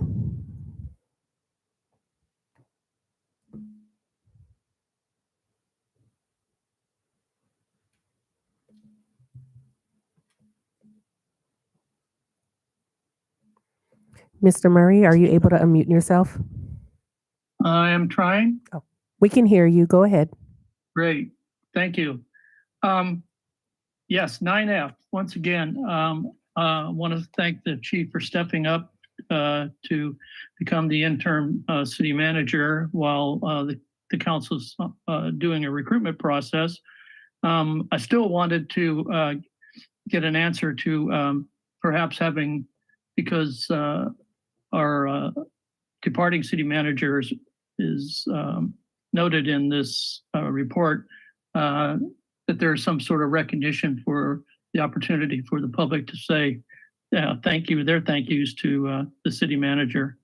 A couple things that I was interested in this is the recruitment process, and what do you have an idea of what the costs are going to be for going out to recruit on a national wide basis, and also is there in this cost a severance package that is part of the overall cost of doing business, and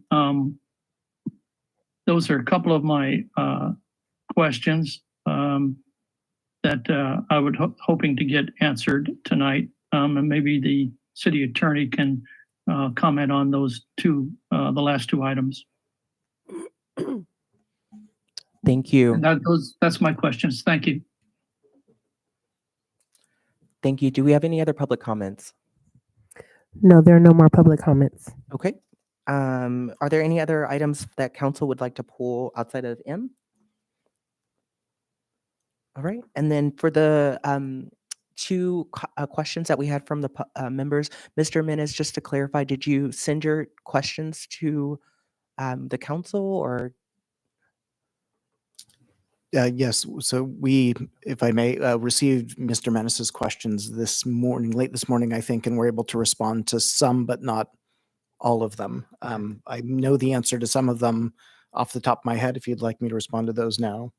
If Or we're possible, happy I to was just going to respond. ask to get back to Mr. Minez. I Sure. just wanted to make sure I didn't see questions. So I heard that you said your questions weren't involved. So if staff can just get back to Mr. Minez with the answers to this question, that would be great. Great. Thank you. And I know Mr. Murray also had a few questions. We'll have staff get back to him, possibly via email if that's possible as well. Thank you. Council, any questions before we go back to discussion on the consent calendar or motions? No, I'd like to move the consent calendar items 9A through L. I'll second. Okay. There's a motion and a second. Any questions about the motion? All right, City Clerk Bell, can you call the roll, please? Thank you. Councilmember Martinez Rubin. Yes. Councilmember Tave. Yes. Councilmember Sasai. Yes. Mayor Pro Tem Toms. Yes. Mayor Murphy. Yes. Motion carries. Thank you. We'll go to item 9M. And Councilor Martinez Rubin, I'll take it to you. Thank you. I have a couple of questions on the resolution. If we can turn to that, and it has to do with the language that refers to certain other entities. So I'm looking at the resolution, 1, 2, 3, 4, 5. In the fifth whereas, it reads, the Act, Surplus Act, requires with limited exceptions, cities and other public agencies to offer property to nonprofit housing providers and certain other entities before the city sells the property. So the question is, examples of these other entities. And then another question is regarding the whereas that follows that. Whereas the Act mandates a noticing process and a required negotiation period, if no qualified entity wants the land, or the city and the qualified entity are not able to reach an agreement after good faith negotiations, the city is free to sell the property to any entity subject to certain requirements. Questions are these requirements legal requirements? Are there requirements per city council's vision of what property would become, and as that to be determined? And or are there some specific examples? Councilor Martinez Rubin, is that a question for the city attorney? That is the question for whomever can respond. And I see Assistant City Attorney Mogg. So if you would please, thank you. Yes, good evening, Mayor, council members. I can answer those questions. Alex Mogg, Assistant City Attorney. So the law with regard to the other qualified entities, the law specifies a few types of entities that need to be notified. So the first is housing providers that essentially register with HCD, the Department of Housing and Community Development. And then it specifies a few other entities as well. So for example, park districts for property that could be used as a park, school districts for property that might be suitable for future use by a school. So all of those entities would be notified. Those are two examples. Regarding the disposal of the land subject to other legal requirements, the purpose of the law is to further housing development and affordable housing development. So while the Act doesn't require that the property be used for housing, when the resolution references other requirements, what it's referring to is the law mandates that if one of those qualified entities that responds during that initial period ultimately purchases the property and develops it, uses it for housing, that 25% of the units have to be constructed as affordable units. If the property is bought by someone after it's made available to the general public and they use the property for housing, to develop housing on the site, 15% of the units on the site have to be used as affordable housing. And that 15% number is actually consistent with the city's inclusionary housing ordinance, but in other communities in the state may not have an ordinance of that type, but the law mandates it for these types of property dispositions. And then I think Councilmember Martinez Rubin, you had a third question, but I can't quite remember what it was. Thank you. I think perhaps the other question might be an aspect of what those requirements could be if they weren't just legal requirements, referring to the percentages of housing if the structure or the property were to be used for that.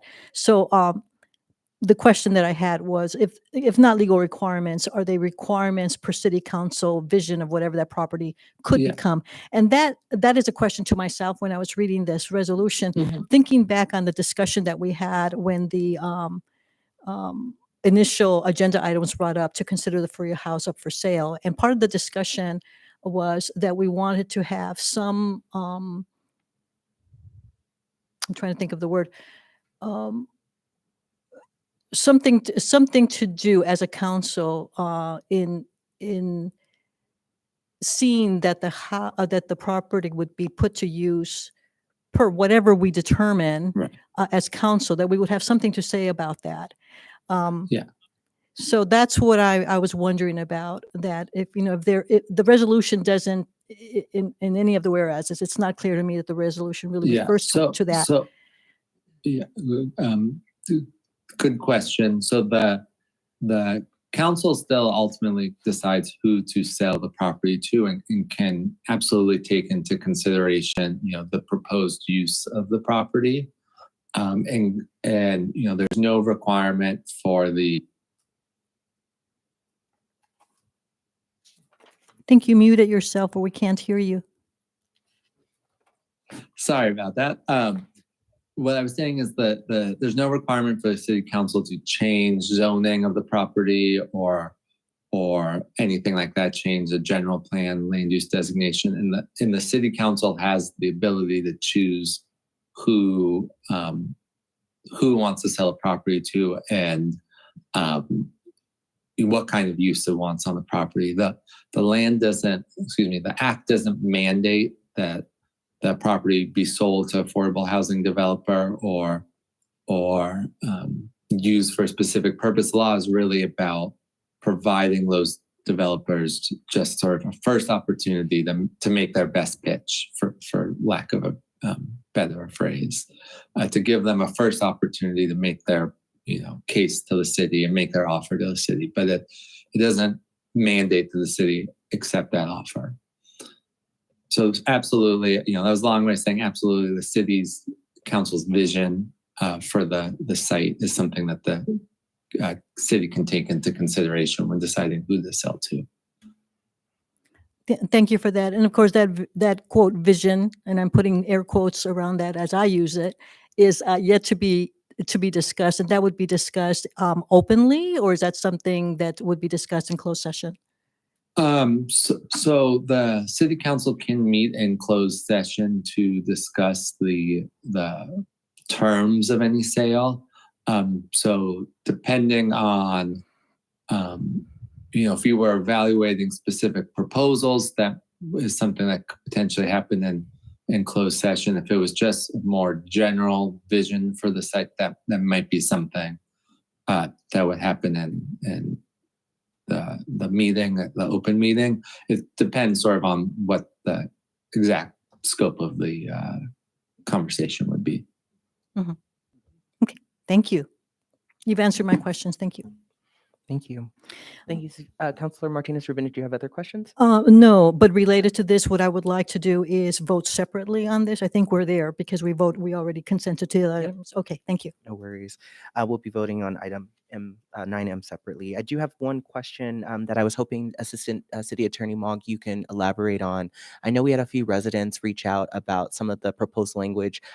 I'll say I don't have changes to it unless maybe you have another thought, but the first clause, the Faria House was donated to the city and was relocated at the expense of the former redevelopment agency to its current location at 2100 San Pablo Avenue. You did respond to the resident, but I know there was a few folks in the public who had additional questions. Can you recap on your response, and then I may have a follow-up for that. Yeah, so there was a question as to the individual from the public thought that the city had acquired the property in the Faria House and paid $2.1 million for it. And the history of what occurred with this site is that the former redevelopment agency back in 1996 paid $2.1 million for what is now where Kaiser is, that parcel over there, which is where the Faria House used to be located. Our records from that time aren't 100% as comprehensive as records might be now, because it's 25 plus years old. But from the records that do exist and the talking to staff that were there back then, over the years, our understanding is that $2.1 million was the value of the underlying real property, and that the house, the Faria House itself, was essentially included at cost, that it had really only nominal, at least market value. So that was a question from the public that got clarified. The second question is about essentially who owns the Faria House now, and how what was paid for the Faria House. And it doesn't say this in the resolution, but it mentions this in the staff report, that the Faria House, along with the underlying land, were paid for originally by the redevelopment agency, transferred to the housing successor as housing assets. And then after, back in 2016, the city decided to purchase the Faria House itself, the house, not the land, and transfer it from the housing asset fund to the general fund. And in order to do that, they had to pay fair market value for the property, which at the time was determined to be $30,000. And so that was uh, that money was transferred and was paid at that time. So $30,000 was transferred from the general fund to the housing asset fund, and then in exchange, the Faria House itself was transferred from the housing asset fund to the general fund. The underlying land remains in the housing asset fund. And so that was a question from the public that was clarified through email with that individual. Thank you for that clarification. I just wanted to make sure we heard the response because there were a few folks who had questions about it. I'm wondering, given the statement you said, I guess the concern was around the donation.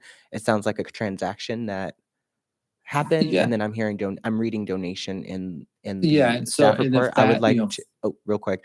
I oh, would like sorry. to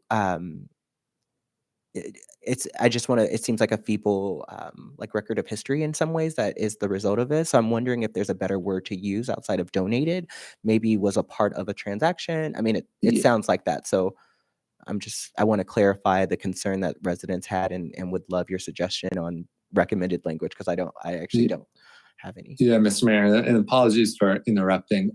Certainly that word is not significant for the resolution. So the city council, if desired, could certainly, as part of their motion to approve the resolution, could also indicate that word donation should be changed to say, you know, the city, that first recital should be changed to say that the city or the redevelopment agency, acquired, and sort of leave out the detail one way or another of whether it was donated or paid for.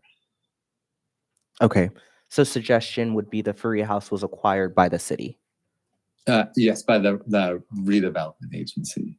So let me just pull up the exact language in that. So right now, the first recital in the resolution says, whereas the Faria House was donated to the city and was relocated at the expense of the former redevelopment agency to its current location, could simply say that the former redevelopment agency acquired the Faria House. Wonderful. And it was relocated. Yeah, and it was relocated. Okay. Thank you, Assistant City Attorney Mogg. I just wanted to get clarity on that. I'm also seeing perhaps a question from Councilor Tape as well. Reading this, does it, and I'm just looking at it, should the two be switched where it's acquired by the former redevelopment agency and was relocated at the expense of the city to its current location is that an accurate? Well, it was relocated at the expense of the former redevelopment. I mean, and frankly, Mr. Mayor and council members, this recital was just to provide a little bit of background, but it's not actually necessary for the resolution in any way. So if it's perhaps easier, the whole recital could just be removed completely, and then just start with the status of what that the Faria House is currently owned by the city as an asset of the general fund, with the land underneath it as a housing asset. Thank you for that clarity. Councilor Tape, I'm so sorry. Councilor Tape, did you have an additional question? No. I was just trying to see if we can offer some language to keep it, but if striking it is easier, then I don't see why not. Okay, solid. Any other questions or comments? Councilor Martinez-Rubin? Yes, thank you. Thanks for clarifying. Here on council, we've learned to speak in terms of assets and certain types of funds. Generally speaking, or colloquially speaking, is that it's easy to say that if we were to pull the deed or look at the deed of property, specifically the Faria House, the name on the deed would indicate that the house belongs to the city of Pinole. Would that be so? Would that be accurate? Correct, yes. Okay. The city belongs to the city of Pinole. And when we say the housing asset fund, it's simply due to the money used and issues related to redevelopment, and when the redevelopment agency had to dissolve, that it's owned by the city of Pinole as a housing asset. But yes, it's owned by the city of Pinole. Thank you. Well, great. If a council member would like to make a motion around this item, please do. I would ask personally that the motion include the striking of the first clause of the resolution. Or no motion either is okay. We can, that would just either continue the item or, I'm not hearing any. Oh, sorry, Councilor Tate. Councilor Sasai, if I can get one of our councilors right. I'm sorry, Sure. y'all. Yes, I'll make a motion to adopt the resolution declaring 2100 Sandpiper Avenue the free house surplus land, striking the first clause. Thank you. Is there a second to that motion? I'll second. Councilor Tate seconds. Any questions or additional comments on the motion?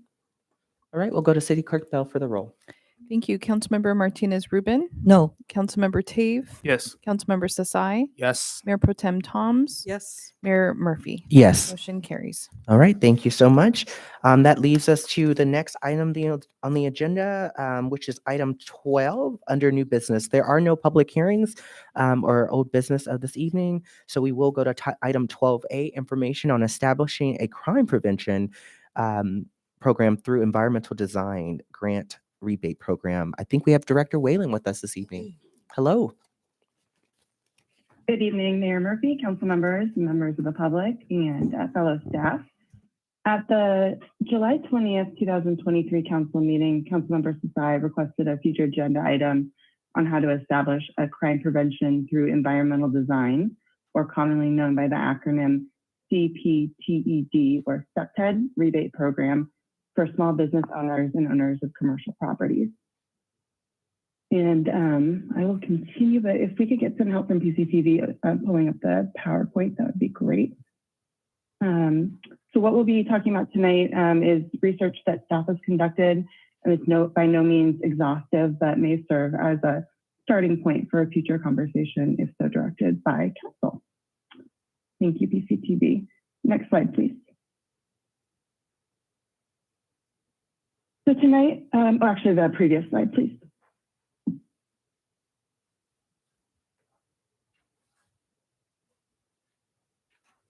Just the one right before it. It'll have the agenda on it. Thank you. So tonight we'll talk a little bit about what SEPTED is and some examples from other communities of SEPTED rebate programs. We'll then similarly look at facade improvement programs and some examples of combined programs. I'll touch on some considerations the council may have in adopting a program and some next steps if desired by the council. Next slide, please. So what is SEPTED? SEPTED is a set of strategies that have been proven to reduce criminal activity by addressing the physical environment. The idea of SEPTED originated in the early 1960s and has evolved over time. The concept is the way that we design our physical spaces can either make it easier or harder for crime to happen, and can also affect how likely people are to commit crime. There are three main elements which work together to strengthen overall security and personal safety of SEPTED. So at the bottom of the left of the screen here, the photo, you can see the photo of the border definition wall. It's composed of concrete and glass with natural planting on both sides. And it's an example of the strategy of natural access control by separating the public walkway from private residences while utilizing the natural topography. The public space is clearly defined and uncontrolled and unobserved access into private space is limited. Another example of natural access control strategy is adding dense landscaping as a natural barrier to reinforce fences and discourage unwanted entry. You can draw your attention to the middle photo at the bottom of the screen. It shows steps leading up to private spaces from the public sidewalk as an example of the strategy of territorial reinforcement. You can notice the low landscaping wall, which utilizes concrete and glass and marks the separation of the public and private space. Another example of territorial reinforcement is providing amenities and communal areas that encourage activity and uses in those spaces. So examples could be benches, chairs, fountains, and grassy areas. The photo at the very right shows a decorative boundary screen that separates parking from passersby. It was an example of the SEPTED natural surveillance strategy. This strategy aims at the placement of physical features, activities, and people in a way that maximizes visibility. Another example of this strategy is strategically lighting pathways and incorporating glass entryways or staircases that provide visibility through two public spaces. SEPTED is focused on reducing the incidence of crime, and SEPTED evaluation programs are typically managed by police departments. For existing built spaces, the City of Pinole Police Department's Community Outreach Unit provides free SEPTED evaluations for any business or residents upon request. Upon conclusion of the SEPTED evaluation, the property owner may then choose to make recommendations, make the recommended improvements to their property, and those improvements may necessitate building or other types of permits. Next slide, please.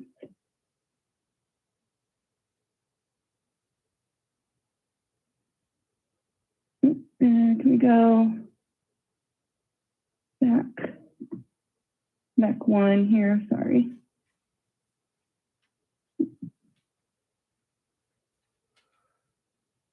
Okay, advance one, please. Sorry, the slides might be a little bit out of order here for some reason.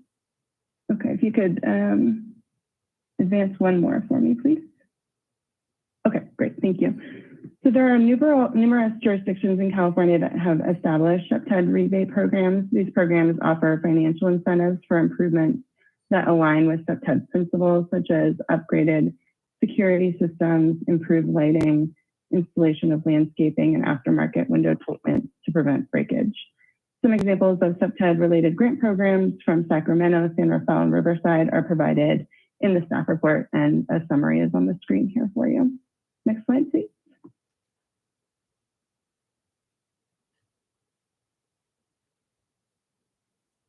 And this slide provides some information on those SEPTED grant programs and their budgets, including source of funding and funding availability. And this information is in the staff report as well. Next slide, please.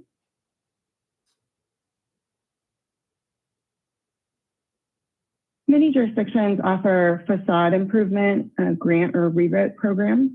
These programs are different than SEPTED programs. They encourage property owners and businesses to enhance the external appearance of their businesses and storefronts by completing improvement projects. Storefront improvements can enhance the visual appeal of businesses on a relatively modest budget and bring investment into disinvested neighborhoods. These programs are typically focused on broader economic goals and typically managed by economic development staff. Next slide, please.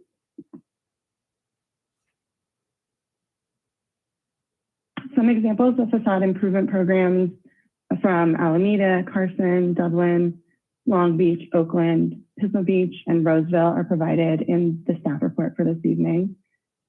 And these types of programs typically fund improvements such as exterior painting, new signage, and installation or upgrade of fascia, canopies, awnings, or parapets. Next slide, please. Similarly, this slide provides some information from the staff report on these facade improvement grant program budgets, including source of funding and funding availability. Next slide, please. In researching this topic, staff discovered some jurisdictions that have merged their SEPTED program with a facade improvement program, or vice versa, to enhance the appearance of properties as an economic development strategy, while simultaneously promoting building security and safety in line with SEPTED principles. Some examples of these combined grant programs presented in the staff report are from Escondido and Eureka. And then we also presented the city of Campbell River in British Columbia as another example in the staff report. Next slide, please.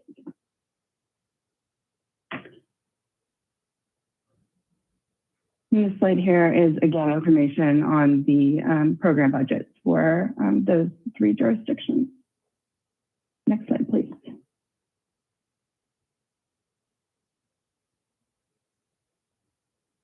So the staff report provides some guidance gleaned from staff research on development of a SEPTED and or a facade improvement grant or rebate program.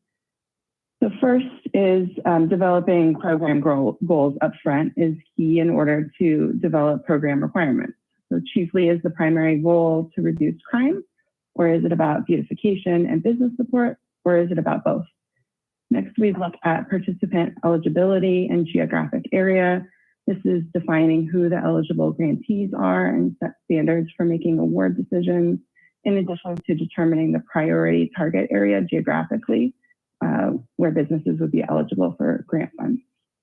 We then look at eligible activities that could be covered by the grant funds and which could not be.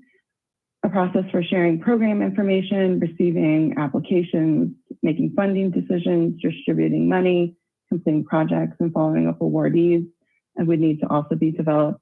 Decisions would need to be made about program management and what role city staff or a partner would take in on administering the program. And finally, it all comes down to money and the budget, which would be defined based on the overall goal of the program and the number of anticipated participants. One key question in defining the budget and grant amounts is the concept of a required match amount from the awardee. For SEPTED programs alone, we found that the best practice appears to be not requiring matching funds for those improvements. We did find that the best practice in facade improvement initiatives is to include a match requirement at a certain level of funding. So beyond a certain amount, there would be a match requirement. And by contributing some of their own capital, businesses then have a stake in making sure the project is completed on time. We found that some programs require a 50% match and some can be as low as 10%. Some are on a sliding scale dependent on the cost of improvement, different tier levels. Next slide, please.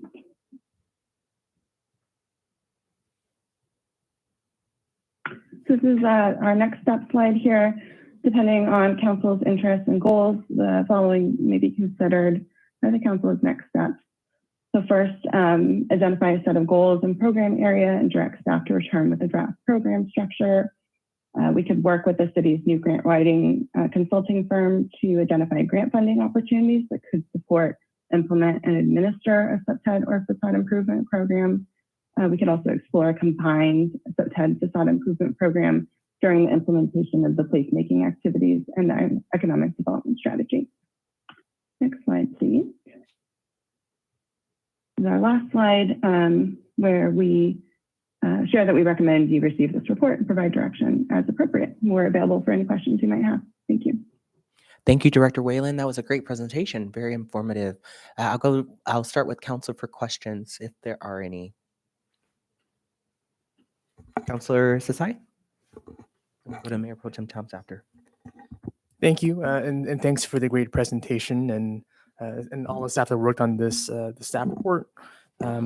I like how comprehensive this is and how it shows all the different examples of a SEPTED and/or facade improvement program that have been implemented across the state of California and also across the state, across the states here. One of the questions I did have was on prevailing wage. It's something that's been brought up in the considerations portion of this report. And so I'd like for you to elaborate a little bit on prevailing wage and how that applies to a program like this. Councilmember Sasai, do you mind repeating the question? I missed the key part of what you were asking. Sure. I know that prevailing wage was something that was mentioned in the considerations. Got it. Thank you. Yeah. Perfect. Fantastic. And our city attorney Casher might need to jump in here and help me out with this. But it's my understanding if the city is providing funding in the form of a grant or a rebate, then the work done would need to be paid at prevailing wage. But there might be some exceptions to that city attorney Casher might be able to let us know about. Just through the chair, that's correct. So prevailing wage is required under the labor code. I think it's section 1720 for all public works that are or projects that are essentially paid for in whole or in part with public funds. So if there's city grant funds or another source of grant funding that's being used for the development of these projects, then prevailing wage would apply. There are exceptions to that, but that does cover in some instances private projects that are funded with public funds. Gotcha. So any labor involved that includes either whether it's painting or landscaping, you just wouldn't include that. Yeah, so the Department of Industrial Relations, DIR, has a range of the different types of trades and the prevailing wage rates for each of them. So assuming it's a trade that's working on a project that's provided for, that has a prevailing wage rate that's set forth by the Department of Industrial Relations, then that would apply. Yeah. Gotcha. Thank you for that. And other question I have is, for cities that have implemented a SEPTED or facade improvement program that made funding available to both small business owners and also to owners of commercial properties, how do they approach dispersing those grants? Because if you're a property owner, you own a facility that can house multiple small businesses, whereas if the small business is the one who's applicant, that only affects them. Yeah, so what I saw looking at this from different communities, some communities had just a set maximum amount per business, and then some communities acknowledge that larger commercial property owners might be coming in, and so the amount of the rebate was much higher. So, for example, an individual business could potentially get up to $20,000 in a rebate for a facade improvement program, where a larger commercial property might be eligible for up to $175,000. Gotcha. So there's you. different ways to structure it. Got it. The question I have is, on placemaking efforts, is there any particular advantages to implementing a SEPTED facade improvement program concurrently with placemaking efforts? Yes, I think so. I mean, the effort in the economic development strategy is focused on downtown. So if that's the area that the council would like to focus on, and the focus is on economic development, then I think that aligning this type of a program with the placemaking efforts that would be going on with the economic development strategy would be a good idea. But if the goal is reduction of crime, in other commercial shopping areas, then the focus might be more of a SEPTED program and an expanded geographic area, and not necessarily align with the placemaking activities that are in the economic development strategy. Thank you. One thing I like about this report is that it shows all the possibilities of how we can distribute funds most equitably. And so you use a certain term, disinvested communities, which I love, and also made reference to BIPOC owned storefronts. And so my question was, are there any legal barriers to using race or any other demographics to determine how we prioritize different grant levels? That's a good question. I don't know the answer, but we can look into it and get back to you. I don't know if City Attorney Casher might have some thoughts on that as well. Great, thank you. Yeah. Just through the chair, I'm happy to offer. So these funds are, because they are public funds, they would be Prop 209 restricted. So Proposition 209 does place limitations on the use of race as a category for the award of funds and the expenditure of funds. So that's something that we would want to be mindful of, and kind of we'd consider that when developing the program. Thank you. And Prop 209 applies to any protected status? I guess, or just race? It's primarily focused on race. Yeah, okay. Yeah, racial classifications as a kind of category for racial preference programs and things like that. Gotcha. Yeah. And one thought while we're on this topic too, something that came to mind actually is maybe using income level of a business owner as maybe a metric there. And then my last question is in terms of who would be fit to facilitate a program like this in our staff. I know that we have a new position here, is the economic development coordinator. Do you see that as a fit sort of position to take on that role? Yeah, so as envisioned in the economic development strategy, the alignment of the placemaking activities, if the goal was really to focus on downtown, I think that that position could take on a facade improvement program. If the focus was outside of downtown, more global, a little bit different than what the strategy is in the economic development strategy, then the economic development strategy doesn't contemplate that right now. So we would either have to shift some things around or look outside for some help to administer a program like that. Gotcha. So there's an opportunity there to maybe amend the scope of that role to fit that sort of. There's an opportunity at the council to amend the economic development strategy and your focus and goals over the next 5 years. Definitely, yes. Great. Thank you for answering my questions. Any other questions? Mayor Pro Tem Toms. Yes, thank you for the report. I wanted to note that I'm looking at the Old Town Design Guidelines that we ended up not updating, but when we were looking at the proposed changes, we had some SEPTED items in there, and then I'm also taking a look at the specific plan in addition to the economic development strategy. So I think there's lots of plans with implementation where these funds can be directed. And I also wanted to note that, there's really 3 entities that could be involved in doing facade rehab or placemaking, and that's, the business owner, the property owner who has control over what kind of improvements are done on their property, and then the city if facade or if placemaking improvements are going to be done in the public right of way. So that's just something I wanted to note. Sorry, it's not a question. Just wanted to note those items. Thank you. Any other questions? Councilor Martinez Rubin. Thank you. Thank you for your report. And yes, for the comprehensiveness, because it allows us to take a look across different cities and what is feasible for different purposes. So coming back to SEPTED for crime prevention, do we have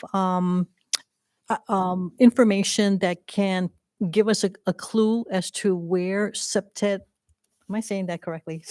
SEPTED evaluations have been requested over, say, the past 5 years to give us a fair idea about where a program to reduce crime might be most effective, because then we could compare that if there are indeed any improvements made, we would have post-intervention information if that were to be collected. So do we know from our PPD if there's quantification of the kinds of evaluations that they've done, and where in the city the SEPTED evaluations have been requested from? My understanding, Councilmember Martinez Rubin, is that these types of evaluations in Pinole are rarely requested, and my understanding is that we don't keep track of those locations. However, if there's a representative from the police department there this evening, please correct me if I'm wrong. Thank you. You just stepped out for a moment, I think. Maybe we can get Chief to make some comment in a moment. Small business owner here, how are we generally defining that here? Consistent with what the definition that we use, for example, for the grant program that was put together with ARPA funds? And if you can remind us of what we're using here as small business. I can take a quick look at the requirements. I recall it. I think it was less than 10 employees. And I can get that information for you in 1 minute here. Thank you.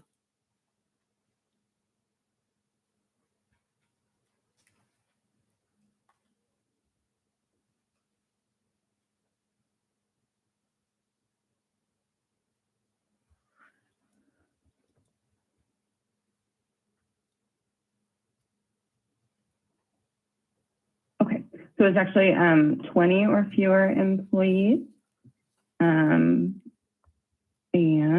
let me just see what the other requirements were. There were some, I'm looking at the Pinole Perks program. So we had a specific subset of businesses that we allowed.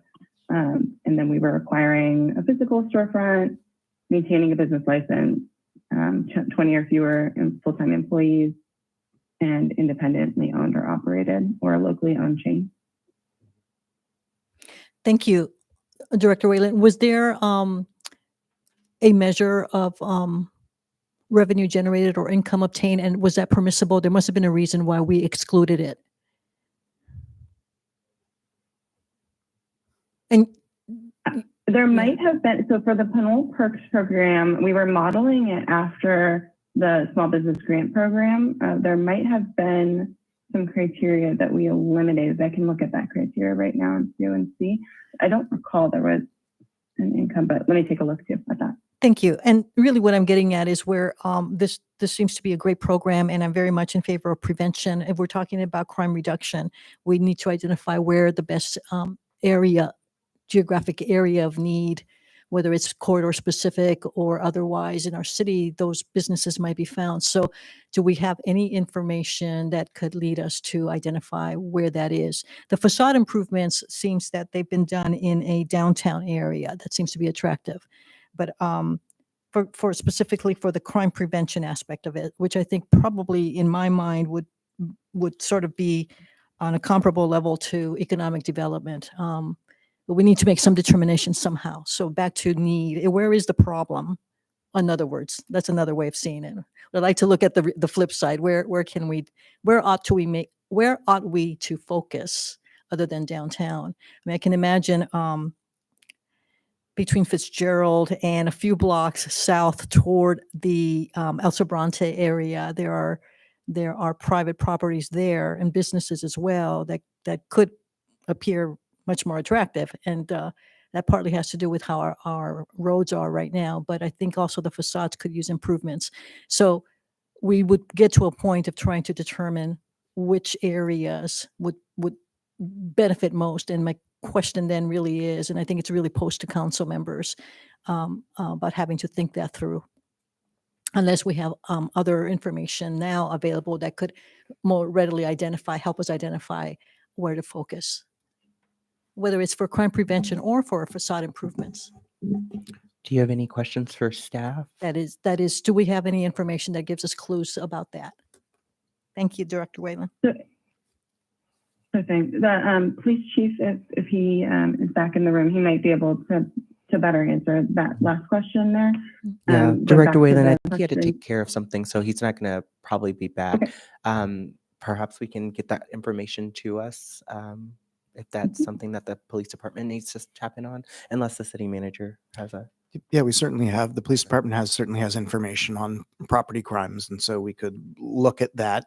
There are a lot of determinants of that, but if the city council so directs as follow up to this item that we return with information or a recommendation about how we can target this program, that certainly we have the crime information. And I think Director Whalen could come up with a methodology for essentially a windshield survey of different business areas or sites that would benefit from facade improvement. And depending on how many of those there are and what the magnitude is, that could help the city council make a decision about how to focus it.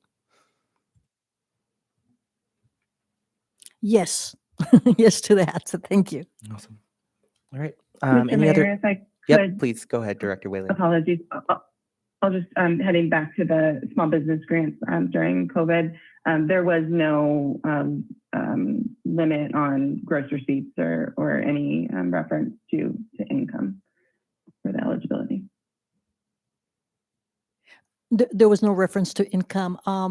So do we have to revisit why that was? Was it not permissible for any legal reason or just not obtainable?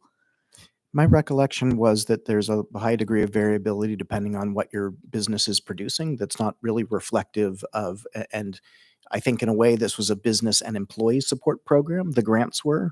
I think the Pinole Perks kind of used that same framework, but it really, because a business of comparable size can have revenues of dramatically different amounts depending on what they're selling. That doesn't tell us that much about, for the purpose of that program, wasn't a very good measure of small versus large. And that's my recollection of why we didn't include it.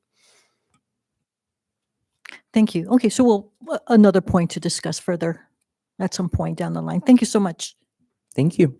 Any other questions from council before we go to public comment? All right, not seeing any, I'll ask the city clerk if we have any public comments on this item. Thank you. Yes, we do. In person, Kelly Akagi, and followed by Irma Rupert.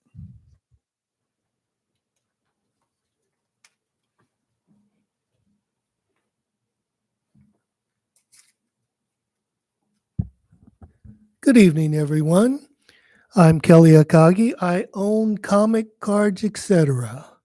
If you're not familiar with it, it's two stores away from Foster Freeze, this direction, toward the council members. Recently, just this year, I've been both vandalized and robbed about 7 times this year only. For some reason, this year has been very terrible. The last one we caught, well, the police caught him coming out from the bushes after my son looked on our security camera, saw him walking by the front door. But the police saw him on the other side of the building, in between the building and the bushes, coming out. And we have video on him, so they caught him. They haven't tried him yet, but since then, I haven't been vandalized. I say vandalized because he's never broken into the building. He's broken the windows, several of them. And every time he breaks the window, that's about $600. You call in a glass repair shop, they'll come out, they're happy, they replace it. But yeah, it's very, very expensive. Also, the way the buildings are set up, there's a courtyard in between all the buildings. I used to drive the local bus, and I've looked and I can see the entire front sidewalk in front of my doors. I've seen people sleeping in front of my doors.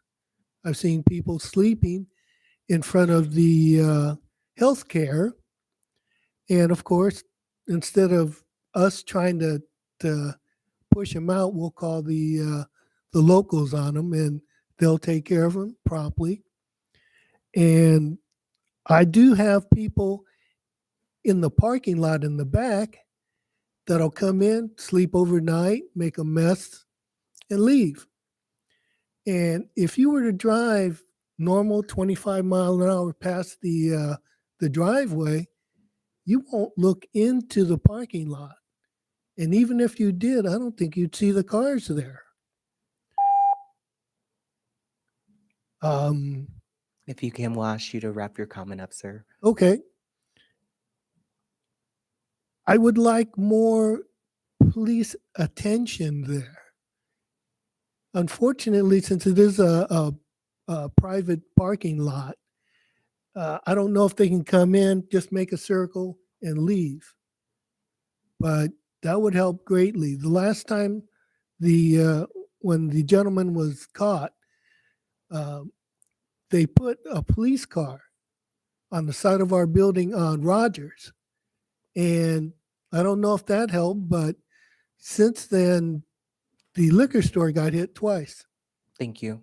And if you would like to add other comments, you can send an email to us, as well as to our city staff. We'd love to hear from you. Thank you for your comments tonight. Okay. Thank you. Thank you.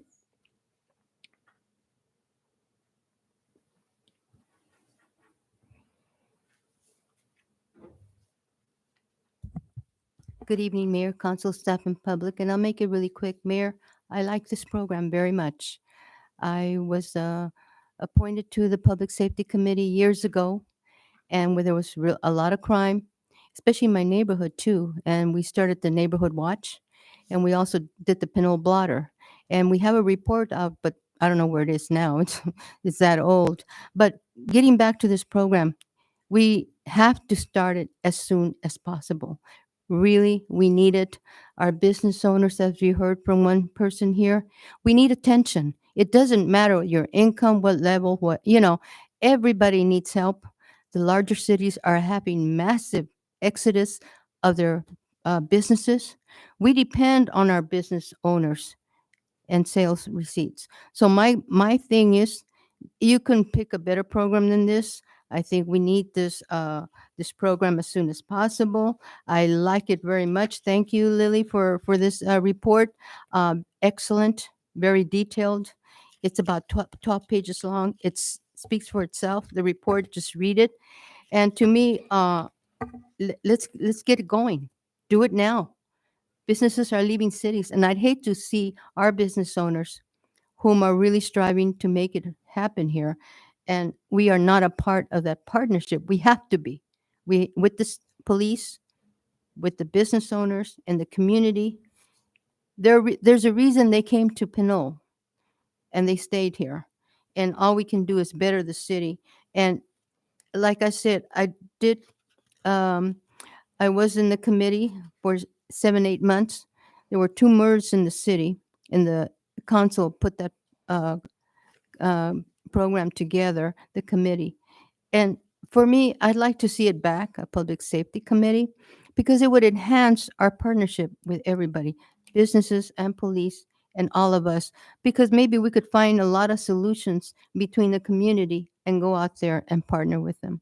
So that's all I have to say. Thank you. Thank you. Do we have any other public comments on this item? Yes, we have a couple online. We'll start with Cordell Hindler.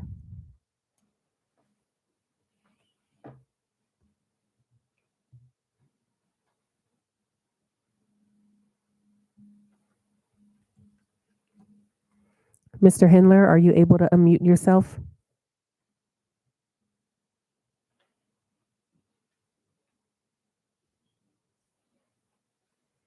We can go back to Mr. Hindler. We will go to Christy Lamb Julian.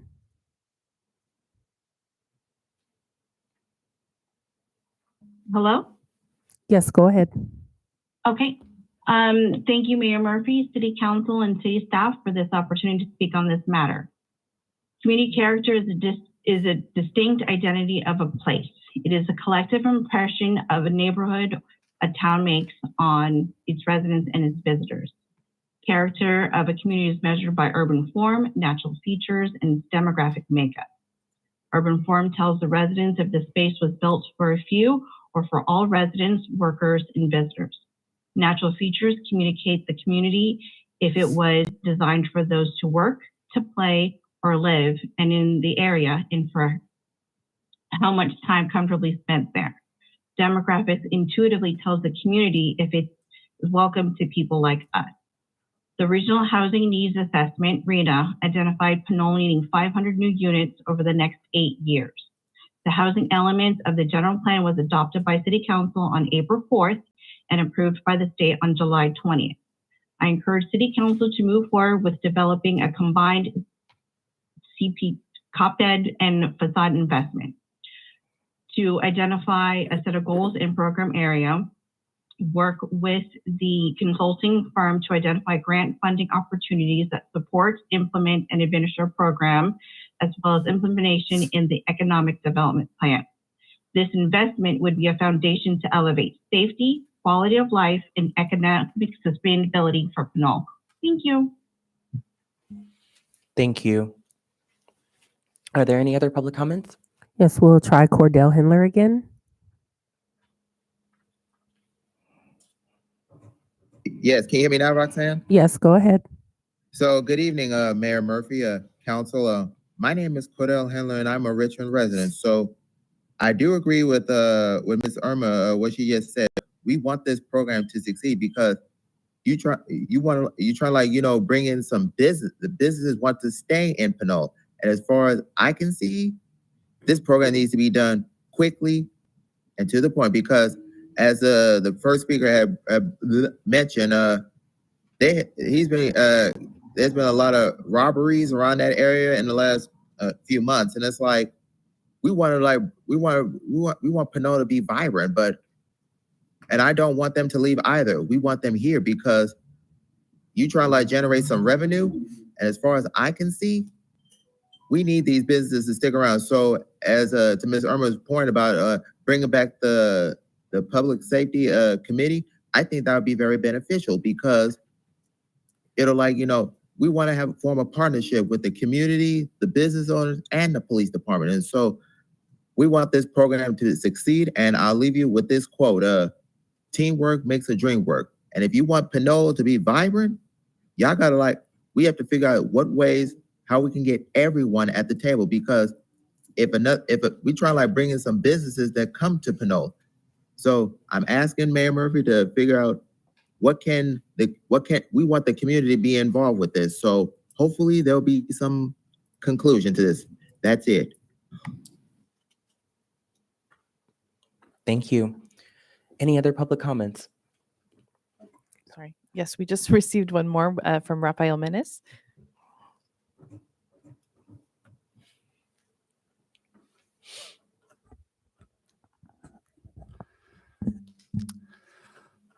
Good evening again, Mayor, Council, staff, members of the public. I'm Rafael Menes. I'm a resident of Pinole.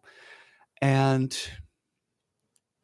I think it's important when we're considering this program to also consider its limits.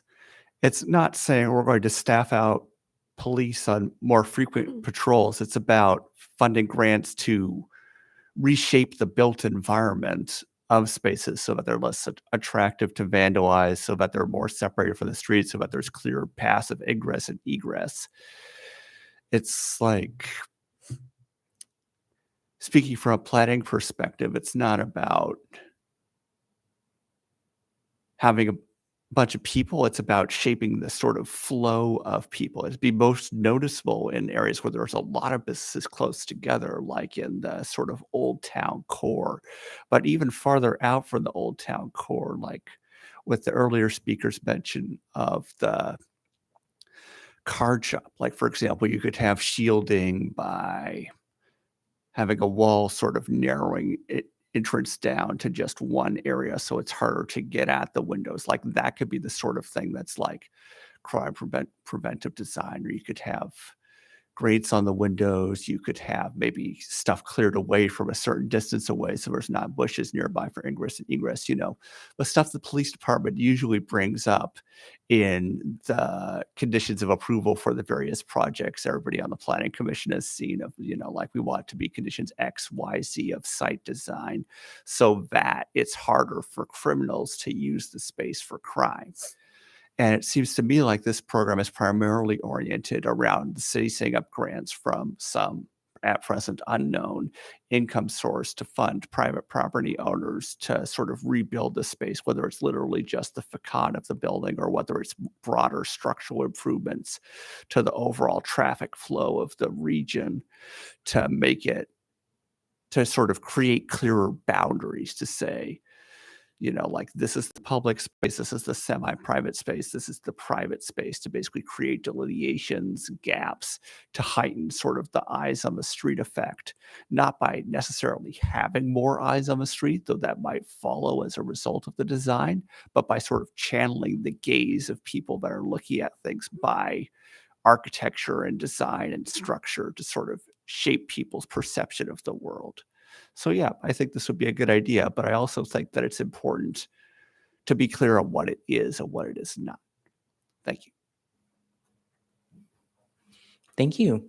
Are there any other comments? There are no more public comments. Okay, so we'll bring it back to council for additional comments or any other questions folks have about the item.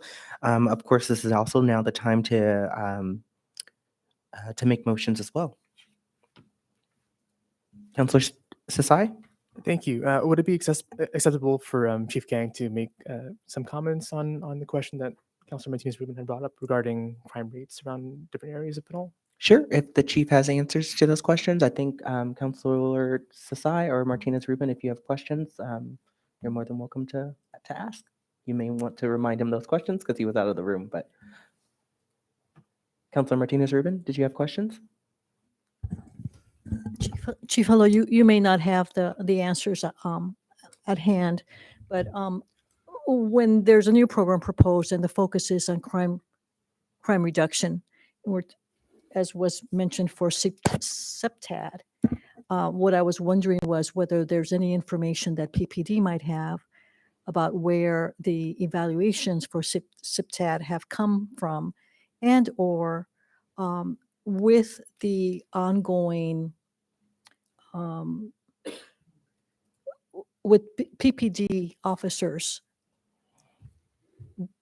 in the city routinely going through the different parts of town, whether there are some areas that would be deemed most needy of a program like SIPTAT and or facade improvements as a means to reduce crime. So it's a very general question, and you can provide us a very general response. But really, if there's anything that's quantified right now that we could use to help us hone in on where in Pinole a program like this would be most effective, that was what I was trying to get at. Thank you. Yeah. So addressing that, there's a lot to unpack with your question there, and I don't have any specific data in front of me. I think it's really important to understand. I think that what we're talking about today is what Mr. Mendes brought up is he kind of like really laid out what this is all about. I think we got a little bit out of lane here about what we started talking about. Certainly part of our planning design now includes a plan review by the police department where we use SEPTED philosophies in that to offer business owners and also homeowners just ways that they can make their house or their property more defensible, if you will. Ring cameras, for example, motion detection lighting, those type of things. Those are recommendations, and many times the recommendations are not followed through by some of the participants in the program. But right now, as far as how many we've had, I would have to get back to you and give you that information. As far as I know, it's not widely used. It's more used at the planning level with the new businesses that are coming in. And I just have to clarify, and I know that there is some terminologies that it's utilized by the community. We haven't had an increase in robberies. That's a false statement. What they're talking about are potentially burglaries or thefts. And our people are using that terminology as robberies, which is really damaging for the police department. And a robbery is something where you take with force using a weapon, and those type of events are not increasing. And in fact, the incidents at the comic shop or a lot of those have been classified as criminal damage because it's just broken windows. They haven't gained entry. And so I just want to kind of clarify that a little bit. I think it's really important for the community to know that there's not an increase in robberies going on in that area. There has been some criminal damage. And I talked to the gentleman outside earlier, and there has been some incidences. There has been an arrest made in that situation. It has reduced the amount of all the calls we've had in that. But in that area, there is some crime, SEPTED strategies that have been recommended that haven't been followed through. And one of the examples is that parking lot is dark and hard to see from the street. The expectation of officers going in and out of every shopping center in their parking lots is probably a high expectation, but certainly having lighting where there's motion lighting and it lights up if a car pulls in there, that's real helpful for us to be able to see from the street. So I think, honestly, Raphael, I think how you kind of just summarized everything is really, really important for us to understand here. So I can get back to you, councilperson, on the amount of SEPTED evaluations we've had. But again, it is incorporated in all the planning and the new planning that we've had here. So. Thank you. Thank you. Yeah. And the question came up because as we have to determine where a program like this would be most helpful, I think is what part of the goal would be for us to have a clarity on that. Yeah, and just off the top of my head, just with with no stats in front of me, certainly Fitzgerald and the commercial areas are a lot more susceptible to crime than our residential areas. Although obviously it's a lot impactful when a business owner has to replace a window at $600 a pop. So we are understanding of that. But I mean, I would say that our Fitzgerald area and our commercial areas are a lot more susceptible to crimes that we're talking about here today. Great. Any other questions? I was going to ask about the SEPTED evaluations. While we may not keep information about the recommendations, do we have information from the residents or business owners who have done those evaluations? Would we have that stored or? clarify your question. I'm trying to understand. Do we have those reports? So Yeah, just yeah. I'll run you through the process. If we get a request, or we have several officers that are trained in that, our community outreach officers, Jennifer Witchy, our CSO, CSS, Natasha Valdepena. They've gone through a training, because there's a training that has to be that. You have to be certified. When they go out and do a SEPTED evaluation, the homeowner or the business owner will get a copy of that, and we keep a copy of that on our file as well. So I will be able to get some numbers back about how many we've done. I could tell you it's only been a handful in the last several years that I'm aware of.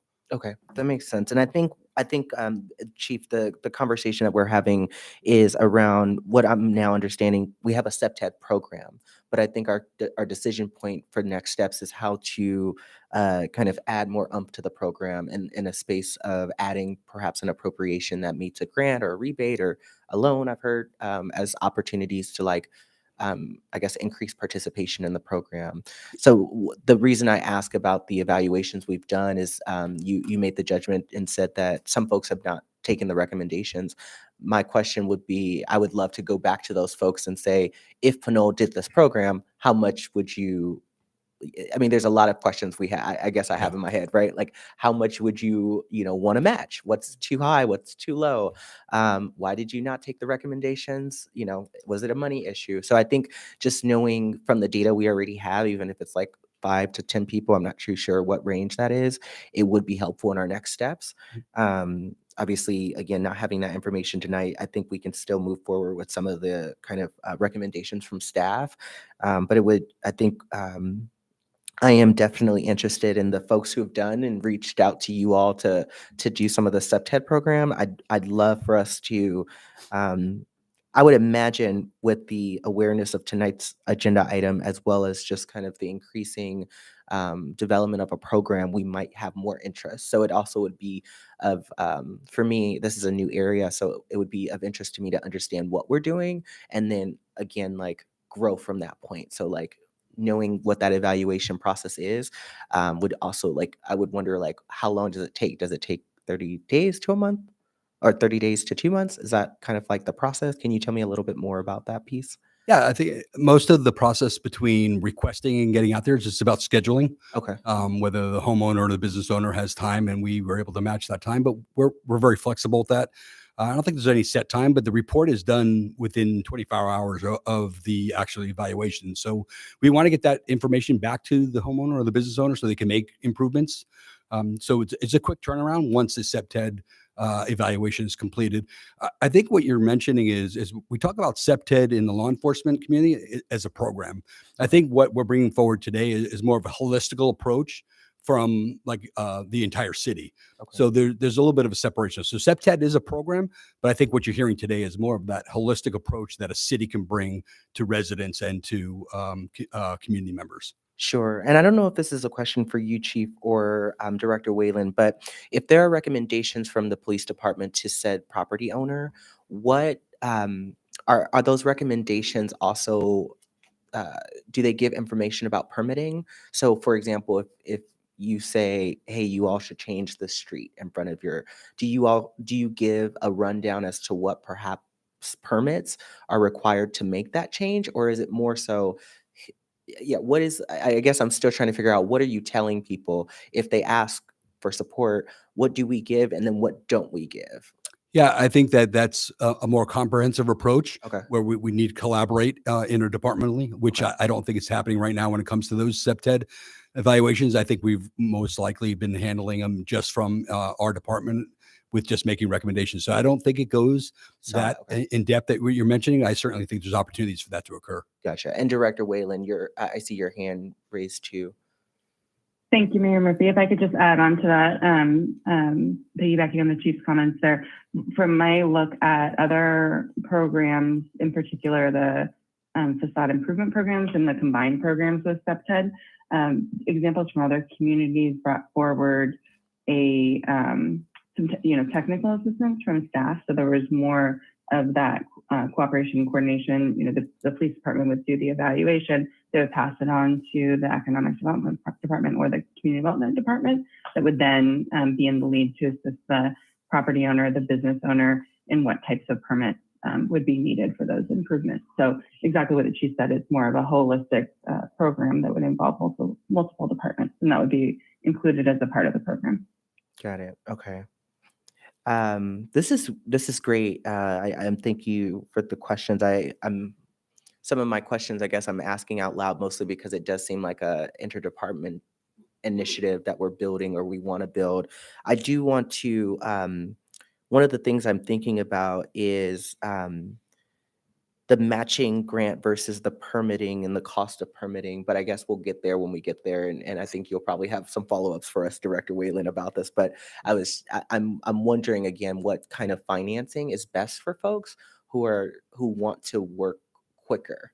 Like I said, I imagine that now, like even this meeting tonight, folks are now, who may not have known that we had a CEPTEP program. Now, you can reach out to a police department and ask about an evaluation. And so next, in my head, if I were a business owner, I'd say, okay, well, how do I pay for this? And like, what is the most flexible way to pay for this? And I don't know if you have, the staff report gave so many options. I'm wondering if you have any recommendations also from the police department's angle, if you all again have had that feedback that like, no, we're not taking these recommendations because of this, that would kind of help the conversation today. If not, I think we can again continue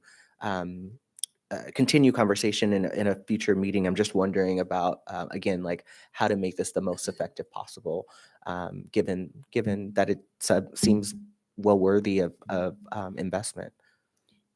Yeah, I'll just take our part and then I'll pass it on to Lily. But I think we probably could do a better job of follow-up.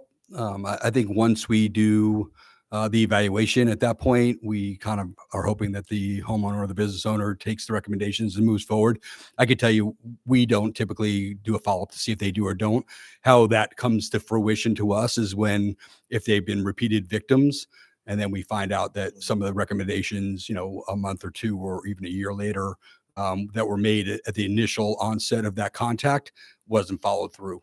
Like, for example, typically it's the motion lighting is typically one of the major, I would say, assistance for a law enforcement officer to have that lighting. Lighting is one of the biggest things you'll see in any kind of crime prevention. And typically lighting, and one of the challenges, and I will say, is between business owner and property owner. Sometimes there's disconnects there, and sometimes there's some determining who's responsible for that to take place. So sometimes it's those type things. But from our standpoint, just with staffing, as far as doing follow-up, I'd probably say that we probably don't do a whole lot of follow-up, if I'm being honest. Okay. Yeah. That's great. I mean, it's fine to hear. Again, I'm just wondering how to again grow our program. Can I ask if does staff currently have a list of our current commercial property owners available to you all? We can develop one. So that information is available to us. okay, wonderful. Of course, that being different from the tenants list, right? Or could possibly be. Correct. Okay. Correct. Those are my questions. Thank you. Thank you. Any other And questions? Mr. Mayor, if I could, Of course, if Director I Whalen. could just add on to that last question that you had, I noticed that in some other communities programs, they did waive their building permit fees. So that was a component of the program itself. So that's an extra benefit to the applicant or awardee of the grant. And then as far as determining the kind of the right amount for a grant that would support the business of the property owner, I think it really does depend on the goal of the council and the geographical area, and then the types of improvements we're looking for folks to make. And then that would inform, the amount that would be needed, either from the city to subsidize or, partially subsidize those improvements to be made. But we can do some more, we can have some conversations with other staff for some of these programs and, ask them some of these questions as well. Thank you. And the CEPTED program evaluation is budgeted in this current budget cycle, but I'm assuming that the grant and rebate program is we would have to create an additional allocation for something like that, correct? That's correct. Okay. And does staff tonight have a recommendation on where that funding would come from? So we could, so as you saw in the staff report, there's a variety of different funding sources that other communities use, some from the general fund, some from ARPA monies, some from garbage rates. That was the San Rafael example.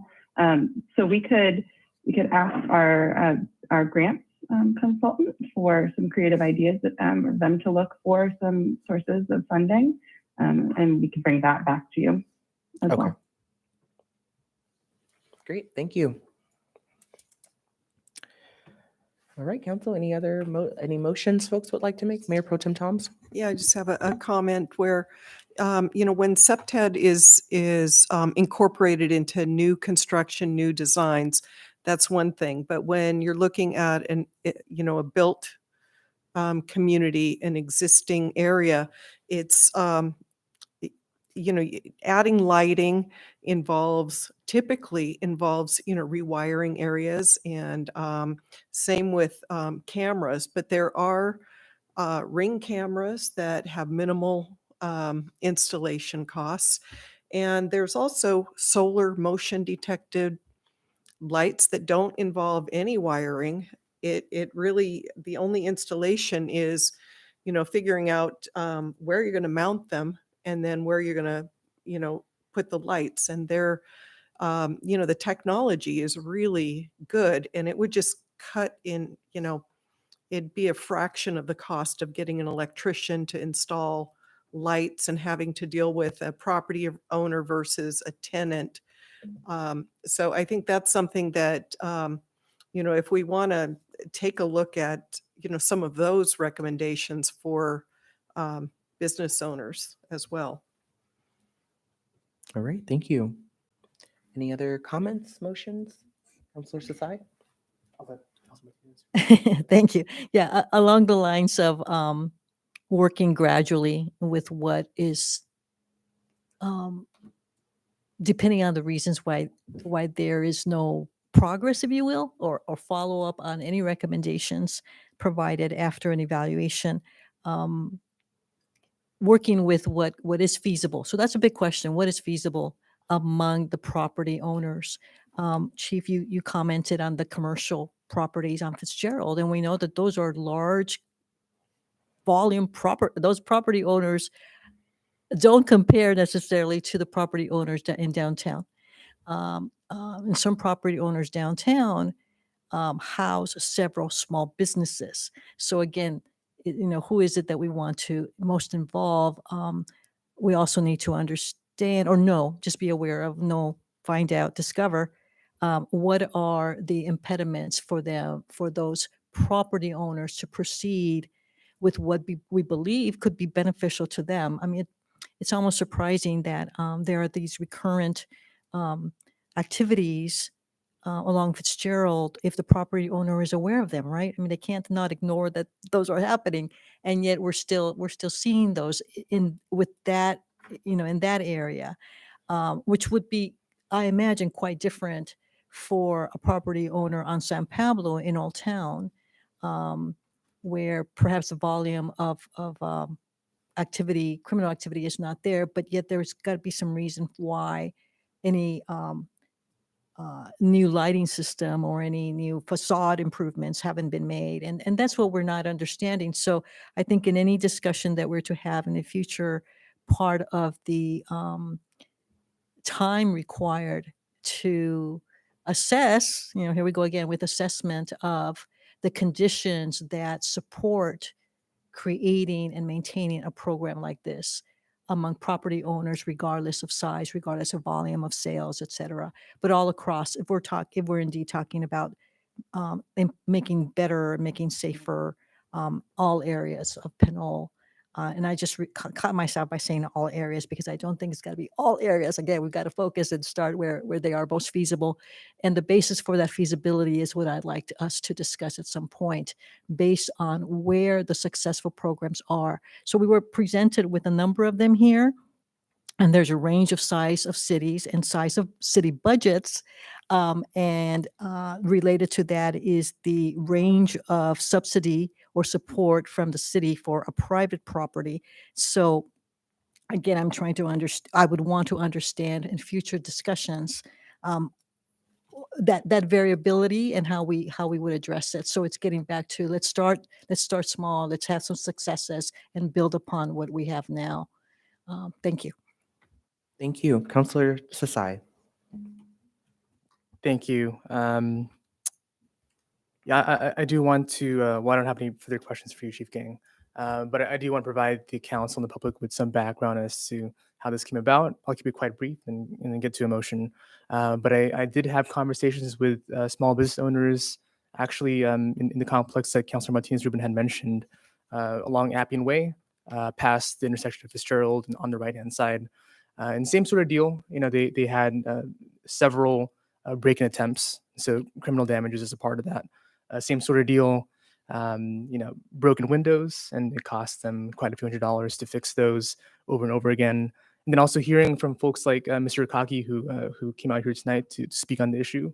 Of course, there's no data to support that there has been an increase in crime across our city, but just given the fact that we have small businesses who are still recovering from COVID level financial instability, and then also being hit with these sort of instances where they have to pay out that much money, and the burden is on them to take care of it.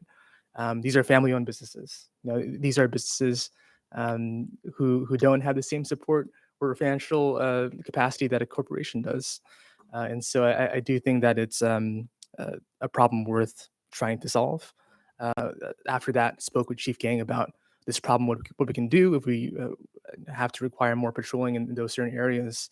And he brought forward SEPTED. And I went down a rabbit hole and trying to figure out what that was. And I think it's a great sustainable solution that of course saves small business owners money, but also I believe saves us some operational costs. The cost of having public works go and address legal dumping, or to have an officer go out of their way to take that report.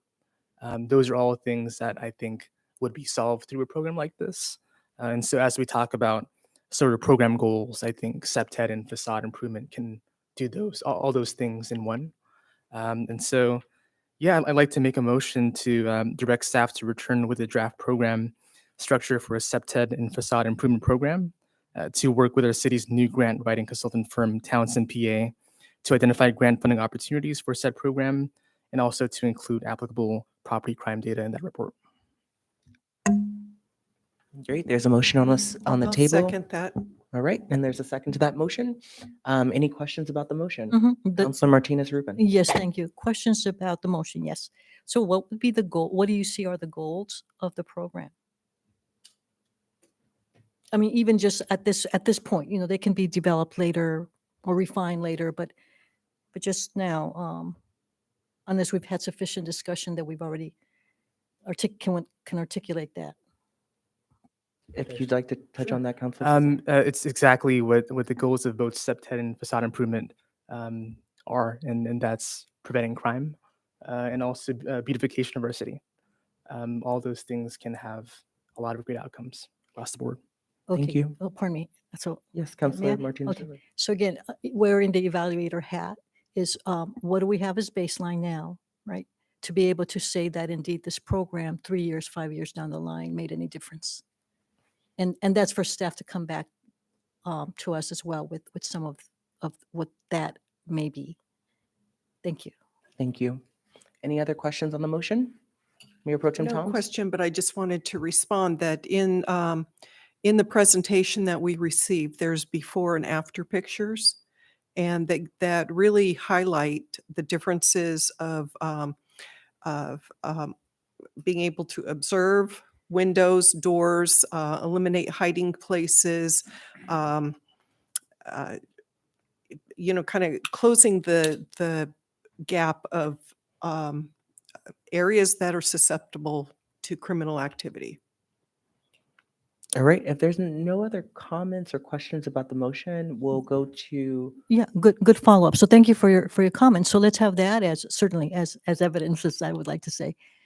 Again, it's if we can't quantify, then we have alternative ways of being able to answer the question: what difference did this kind of investment make over time? Thank you. All right, thank you. City Clerk Bill, can you call the roll on the motion, please? Yes, thank you. Councilmember Martinez Rubin. Yes. Councilmember Tave. Yes. Councilmember Sasai. Yes. Mayor Pro Tem Toms. Yes. Mayor Murphy. Yes. Motion carries. Great. Are there any other motions on this item? All right. Thank you so much, Chief Gang. Thank you, Director Whalen. Looking forward to this program. And also thank you, Councilmember Sasai, for this idea and pushing this forward. I'm looking forward to all great things to come on this. We'll go to item 12B, which is the overview of city boards and commissions. And this is a report and to provide staff direction. And I believe City Clerk Bell is, I'll give it to you. Thank you, Mayor. So good evening again, Mayor, Council, staff, and members of the public. Tonight, I will be giving a brief presentation to supplement the more detailed staff report that's included in the agenda packet as 12B. And I do have a slideshow. Let me get that up and running here. Okay, so on January 18th of 2022, the City Council requested a future agenda item to receive an overview of the city's boards and commissions, to review the scope and authority of each, as well as consider whether to provide a stipend to volunteer members. So the City of Pinole has established several boards and commissions in its history to advise the City Council, advise city staff, and aid with city administration. This type of standing advisory body, comprised of volunteer residents who undergo an application process and are formally appointed by the City Council, are referred to commonly and generally as boards and commissions in municipalities, although they can sometimes also be called a committee, such as our TAPS committee. So currently, we have 3 active bodies. We have our Community Services Commission, our Planning Commission, and our Traffic and Pedestrian Safety Committee, the TAPS Committee. Also included in the report is a summary of each of our inactive boards and commissions. So those include the Cable Television Access Commission, Commission on Aging, Design Review Board, Economic Development and Advisory Housing Committee, or also known as EDHAC, and the Human Relations Commission and the Youth Commission. Actually, before I go there, just was going to point out that, as is common with boards and commissions, some of these volunteer bodies were dissolved over time because they were no longer needed, or they just became inactive, or what we call sunsetted. This can occur due to changes in staff capacity, city priorities, or other reasons. Okay, so I'm just going to do a little bit of a review of our active commissions. So I'll start with Community Services Commission. It was codified in the Pinole Municipal Code, Chapter 2.36, by Ordinance 2008-01 and Resolution 2008-34. It's a 7-member body. It's advisory to the City Council. So the scope and authority of the Community Services Commission is that it serves in an advisory capacity to the City Council in matters pertaining to public recreation, parks, arts, and cultural activities, historical activities, public access television activities, senior and youth activities, and community services. The Commission reviews and recommends policies and procedures governing recreation, park, and community services for approval by the City Council. And for the Planning Commission, this one is also codified in the Pinole Municipal Code. Oops, let me go back. Chapter 2.40. It was created in 1958 by Ordinance 115, and it's considered a quasi-judicial body, which means some of its decisions stand on their own. It is, of course, under the authority of the City Council, so the City Council serves as the appellate body for the Planning Commission, but we do consider it a little bit different than our other 2 bodies as it's quasi-judicial. And the scope and authority of the Planning Commission is that it assists with the preparation, adoption, and maintenance of a long-range general plan for the physical growth and development of the city in areas related directly to the city. The general plan reflects the future goals of the city after its adoption by the City Council and represents the city's policy on matters of physical development. It guides the general location of future public facilities and improves and aids in the encouragement and regulation of private development. And we do have another whole slide of Planning Commission duties. They do quite a lot. Consider requests for the development, rebuilding, and redevelopment of areas within the city. Serve as an advisory body to the City Council on matters related to city growth and development. They review capital improvement projects submitted to the various departments of the city and make recommendations to the City Council. Study and make recommendations on all annexations to the city. Consider and take action on all subdivision map requests. Recommend ordinances dealing with planning, street name changes, zoning, subdivisions, off-street parking, and public facilities. And lastly, consider and take action on land use entitlement requests as required by Title 17. So quite a bit of responsibility for the Planning Commission.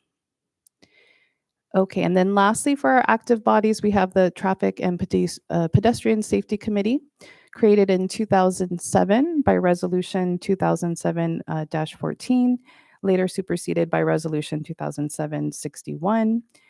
This is an advisory body to the City Council, and the authority is that it recommends or reviews action on traffic safety, traffic control and planning, speed limits, parking, and other traffic-related matters. The committee makes recommendations to the City Council. So, as I mentioned, the goal of this report was really just to provide an overview of the active boards and commissions, and that concludes my brief overview. I did include in the staff report many attachments, which were the sort of governing documents for all of these bodies, the resolutions, ordinances, any bylaws that we found.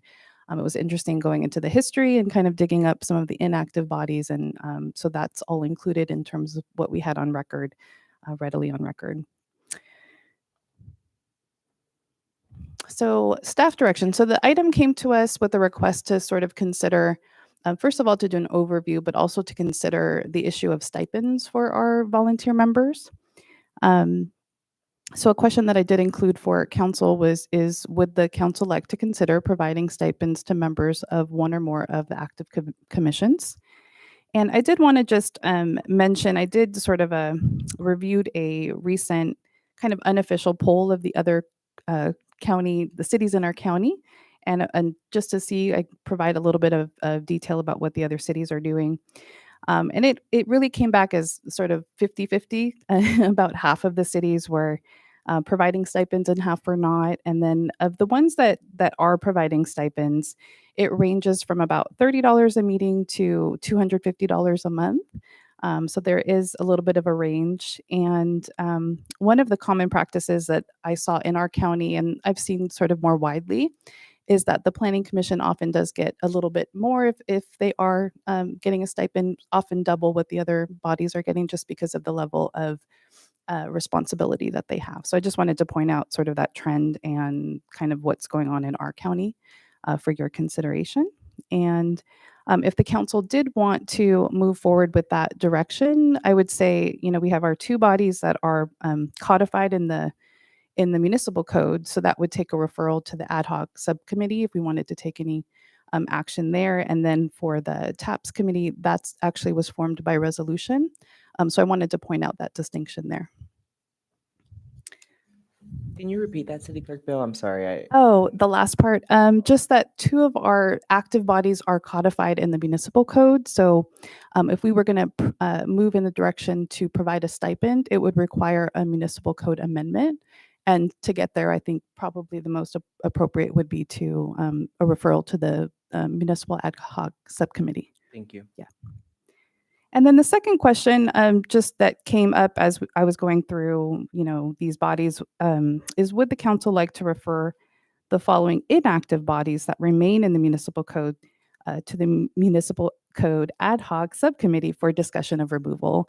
And the reason for this question is just that they remain in our code, although they've been inactive for quite a long time. So those are the two questions that I'm sort of posing to council. And then of course you can also, direct staff on any other issues that were addressed in the staff report as well. And I'll turn it over to you for questions. Thank you. Thank you. Are there any questions from council? have a few. Yep. Councilor Zasai? Thanks for your presentation. I do like how you laid out sort of why these inactive commissions have either sunsetted or been dissolved. Did you have any information on why the Cable Television Access Commission and the Human Relations Commission had been sunsetted or dissolved? I didn't get any definitive information on that. I did ask around. I think the cable access television could have been a funding issue. I almost want to bring Dave out from the back. But I think that was part of the issue there. And then for the Human Relations Commission, I wasn't getting too much in a way of an answer, but I think maybe it was just a priority shift. It just sort of, maybe there was not as much of a need for it. So it just went inactive. Thanks. Another question I do have is there anything codified in the municipal code regarding unexcused absences and maybe a number of unexcused absences a commissioner could have before being let go of their role? So for each body, it's sort of within their own bylaws so that we don't have a uniform across all commissions. And you'll notice we even have one body that isn't codified at all. It was formed by resolution. So it isn't a uniform rule across these bodies. Gotcha. Although there's no uniform rule, is there any one commission that has maybe an example of I didn't see a strict attendance policy. I think it's from what I am remembering, it really is up to the body to bring any issues of attendance to the city council for their review. And I can look into that further if you'd like. Thank you. Yeah, and that's a concern I have because sometimes commissions will have enough absences where they can't meet quorum, and that sort of furthers some progress that we could make in a given time. So more on that in my comments later. Thank you. Great. Any other questions? I did want to follow up on two questions. The first is around the Commission on Aging, which I know is codified in the Pinole Municipal Code. When it says sunsetted in 1998, is that when the commissions, for example, sunset, is that would that be by resolution, or is that just there were no members on the commission? I'm just wondering how, like, Yeah, maybe. I think that was the last time that we have on record that it was active. Okay. Yeah. And was there like a member of the commission at that point? I'm just wondering how that happens, or was it no one there and it just? To get details about the specific when they went inactive and all the details surrounding it, I'd have to do a little bit more research. I think that I did hear as part of my conversations around this report that maybe some of the duties of that commission were kind of taken on by the board of directors for the senior center, and so maybe that was one of the reasons for the shift. It kind of just that body of work kind of moved to them. Okay, and that was going to be my follow-up question. We honored some members of the senior center board tonight. I was just wondering, like, what is the process that the city currently has on that board of directors and its selection? Sure. I'm not as familiar since it's not a city council appointed body. I think we have Director Rogers online that may be able to answer a little bit more fully. Yes. Can you hear me, Council? Yes, we can. Okay. I'm sorry for my my picture there. I'm having some technical difficulties, but hello, Council. I'm Jeremy Rogers. I'm your Community Services Director. And as far as the Senior Center Board, it is voted on by those participants, are voted on by our membership. We have 12 board members. Their term is 2 years. And like I said, those are voted on by the members of the Senior Center. That makes sense. And okay. And then to follow up on the inactive boards and commissions, at this point, the recommendation from staff doesn't appear that there is recommendation for any reactivity of the commission. Is that where we're at in terms of, I mean, it's more staff you all are asking for staff direction from the council on what to reactivate or what to not? No, I'm not asking for direction on that issue. Okay. The council always has the ability to, direct staff to, look at that. I don't know if the timing right now with the new incoming city manager, we might want to leave that question for reactivating because it is a significant body of work for staff and has to be assigned to a department and such. But no, tonight we're not seeking that direction. Okay. And then just so I'm clear, I know some of these are like sunset, but if they're in the municipal code, what is the impact of them being inactive and also being in our municipal code?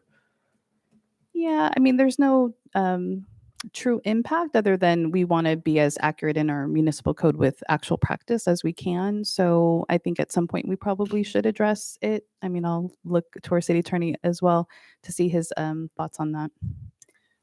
Yeah, through the chairs. So the fact that these commissions exist in the municipal code just means that there's a framework in place to, appoint members and to activate those particular commissions. If it weren't in the municipal code, we would have to reform those commissions essentially by way of an ordinance. But we have a framework in place. There's procedures around the appointment and other kind of procedures related to each of those commissions. So it's kind of it exists, but it's just not active. Gotcha. Okay. And then I know I just wanted to mention this too. I know we had questions that came out of the work that Community Services Department is doing to build a sister city program. We currently have kind of asked the Community Services Commission to advise us on that program. Is if we were to the current staff report provides a framework as to what is what we currently are asking and seeking advice from these commissions. If there were remodeling or adding functions of these commissions, does that need to go through a municipal update as well?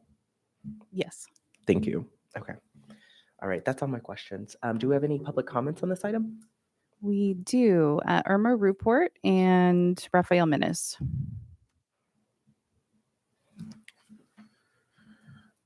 Good evening, Mayor, again, staff and public. I'll make it really quick. My questions are the inactive. I would like to see Cable Television Access Commission back, the Economic Development and Advisory Housing Committee back.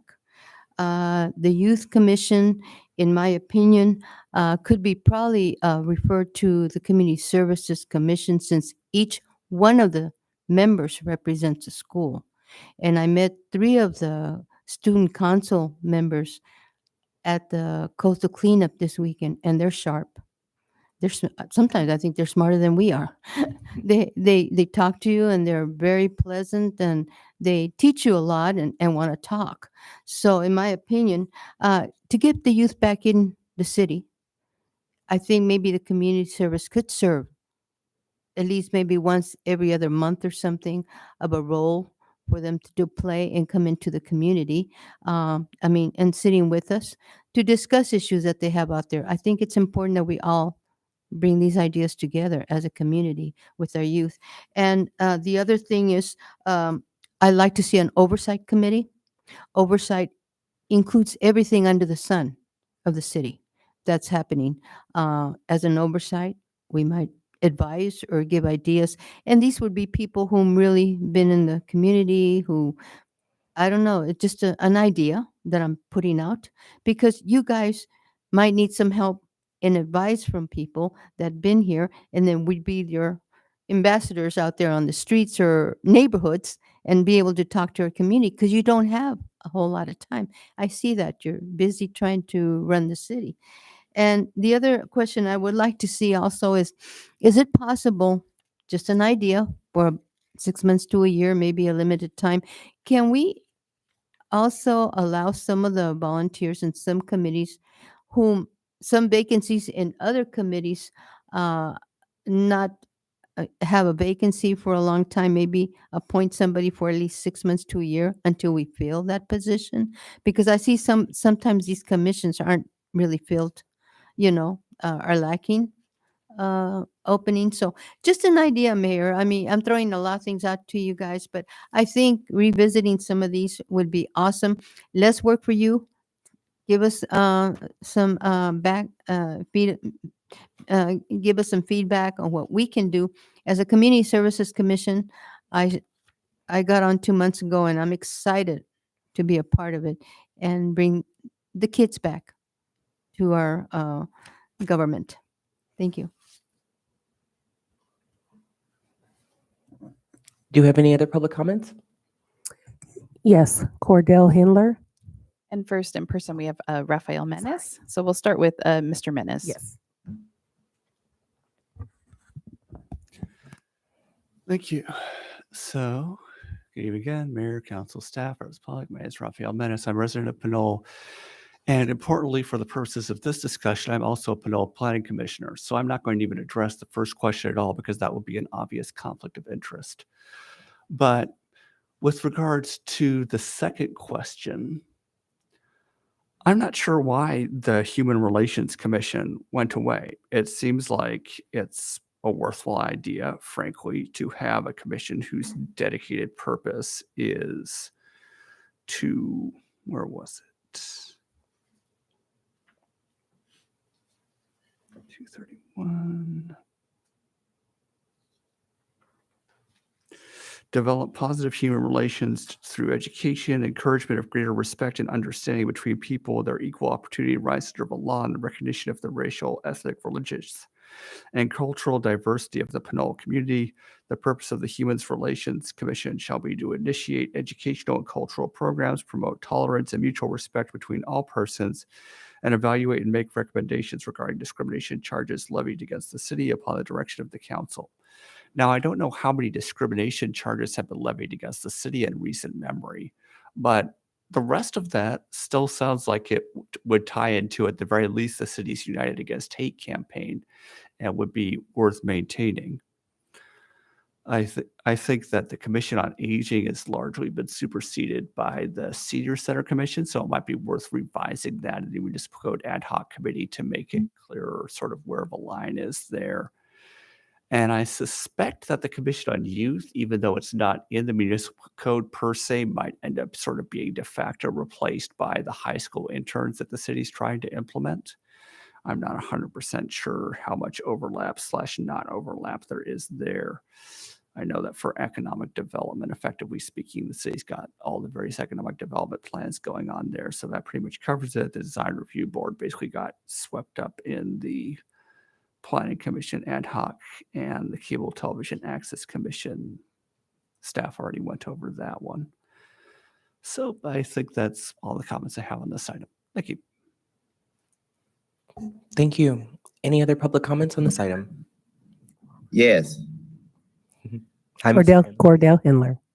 Yes. Can you hear me, Roxanne? Yes, go ahead.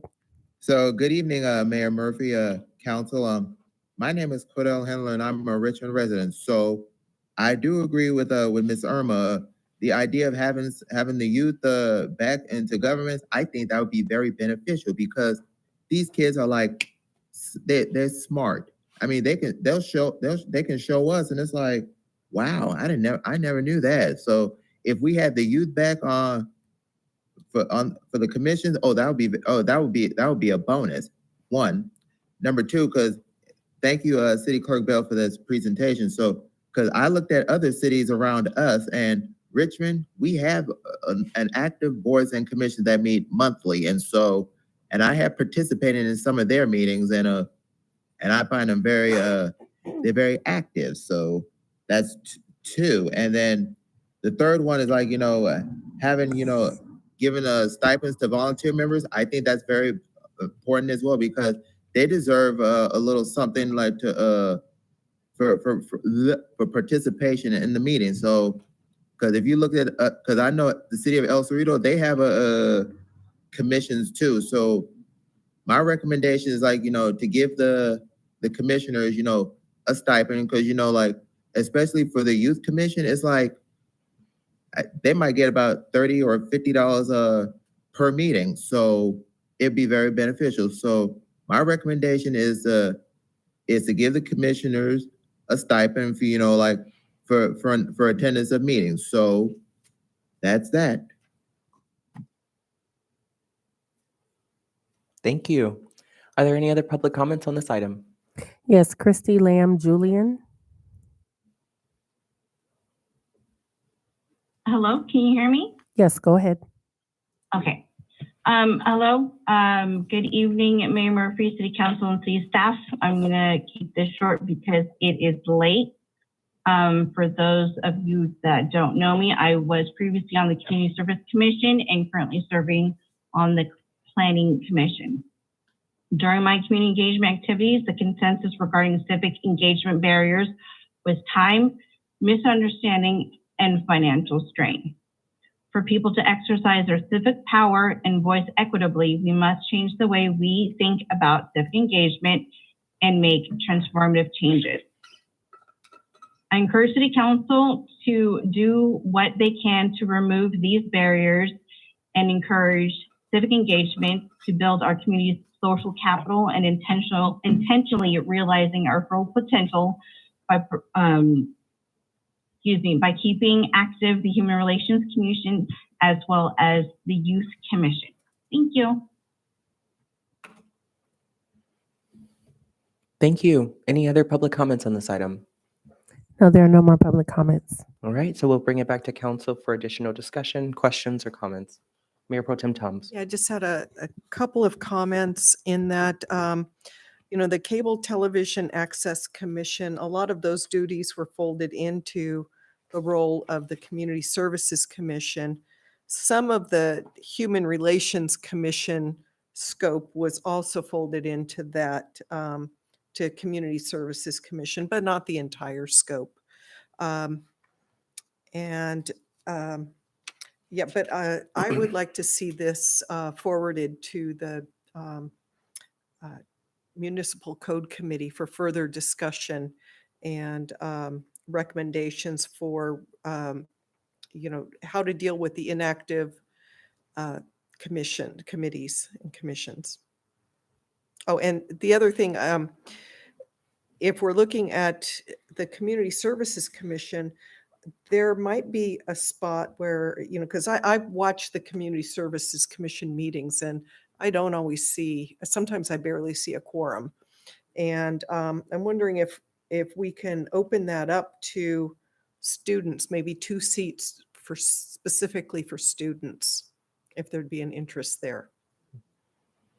No. Councilor Tave? Yeah, I'd like to make a motion to refer three topics to the Municipal Code Ad Hoc Committee to discuss and make recommendations back to council. One to provide one of those topics is to provide a stipend recommendation for all active volunteer Brown Act committees. So I think it's the 3 that we just talked about.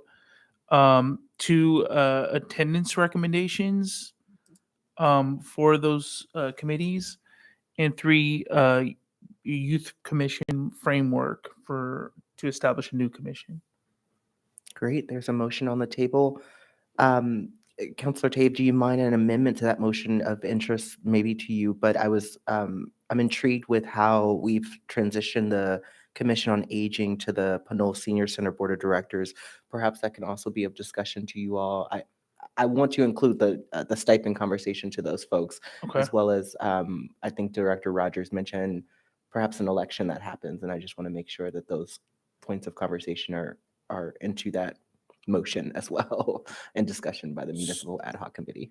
So if we added a 4th topic there to the motion on aging, Right. on the Commission on Aging okay. at the Pinole Senior Center Board of Directors. I don't know what we would call it, but I think that framework would be. Yeah, so if we can add a 4th item to discuss the framework of the Commission on Aging in comparison with the current framework with the Senior Center Board. Okay, is there a second to that? I'll second that amended motion. Okay, any discussion on the motion? Help me out procedurally, but I'd like to add to that motion. I don't know if that's an amendment or revision, but here's the addition. You identified attendance and discussion going to the Muni Code. Absolutely. I would like to also add there something about conduct, a review of the conduct that's expected of commissioners or board members or committee members when they are representing the city. So if you would please have that discussion. It goes toward trying to, one, recruitment of potential or prospective volunteers, and the meaning of that role with a stipend or absent a stipend, as to how they represent the city and work collaboratively with commissioners, understanding their role, et cetera. So conduct and expectations of commissioners and of volunteers that would be on commissions. If you could make that part of the discussion that you'll have during the Muni Code subcommittee meetings. I'd like to get through this one and then talk about that one. Conduct, I know that we have our decorum for city council, and I know that we had a pretty extensive discussion about conduct at the dais for council, but I'm not sure if the Muni Code reflects any of the committees. And I really want to, I don't know, can we loop that into this? I couldn't repeat this if anybody asked me. Through the mayor. Yes, City Yes, Clerk Bell. the current or the most recent amendment to the municipal code does actually include the appointed by the city council. So they're covered within that one. Within Thank that conduct framework, we worked on that, right? Hard. So Councilor Martinez Rubin, what we're hearing is just 3 meetings. to review a piece of the municipal code that's currently, we've already approved that. If you have additional amendments to that, I think that would be a motion you can make if you would like to see those amendments made. But I think we just approved the code of conduct is what City Clerk Bell is.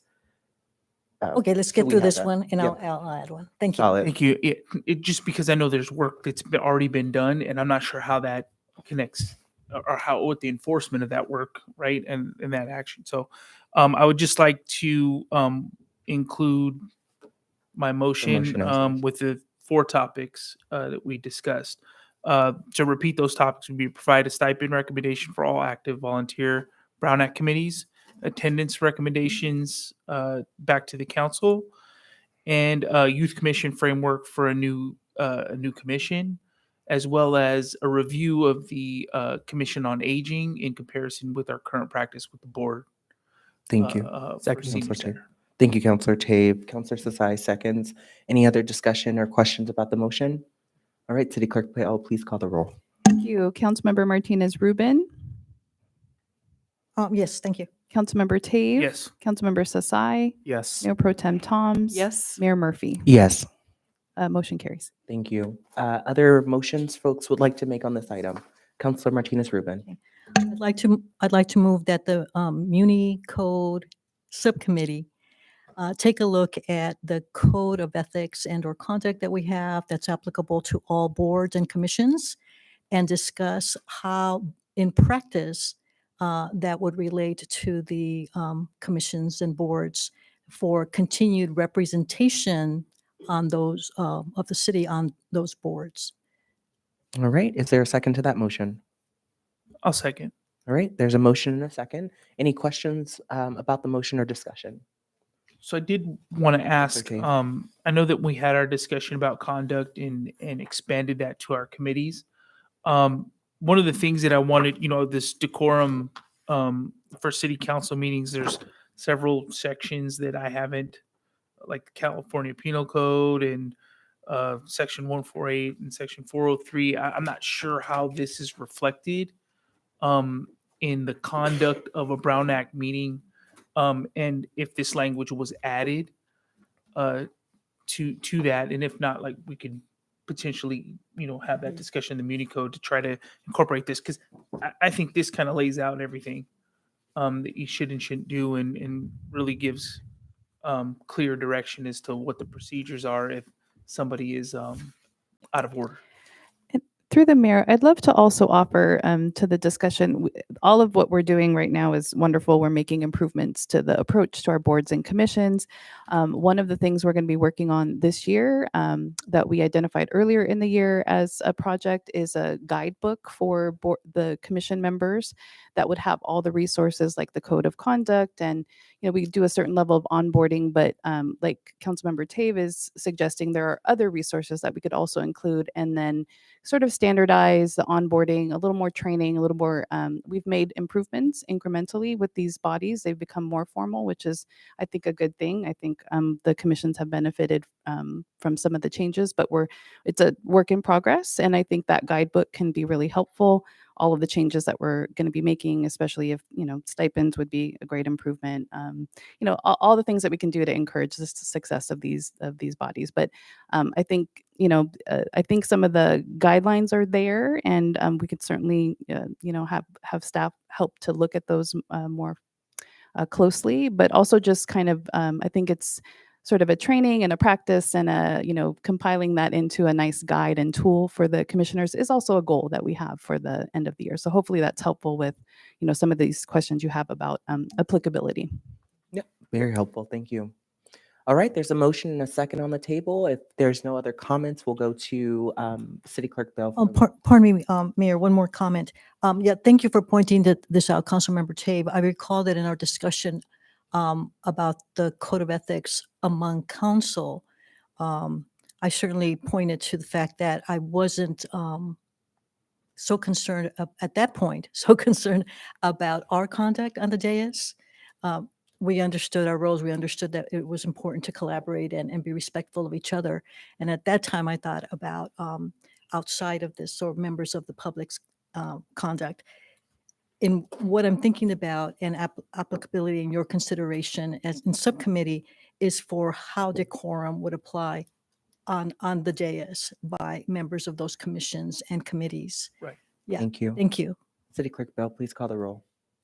Thank you. Councilmember Martinez Rubin. Yes. Councilmember Taves. Yes. Councilmember Sasai. Yes. Mayor Pro Tem Toms. Yes. Mayor Murphy. Yes. Motion carries. Any other motions on item? Thank you. Any other motions on item 12B?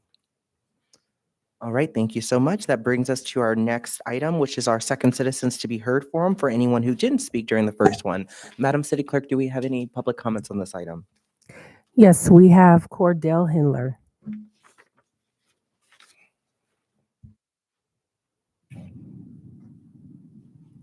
Can you hear me, Roxanne?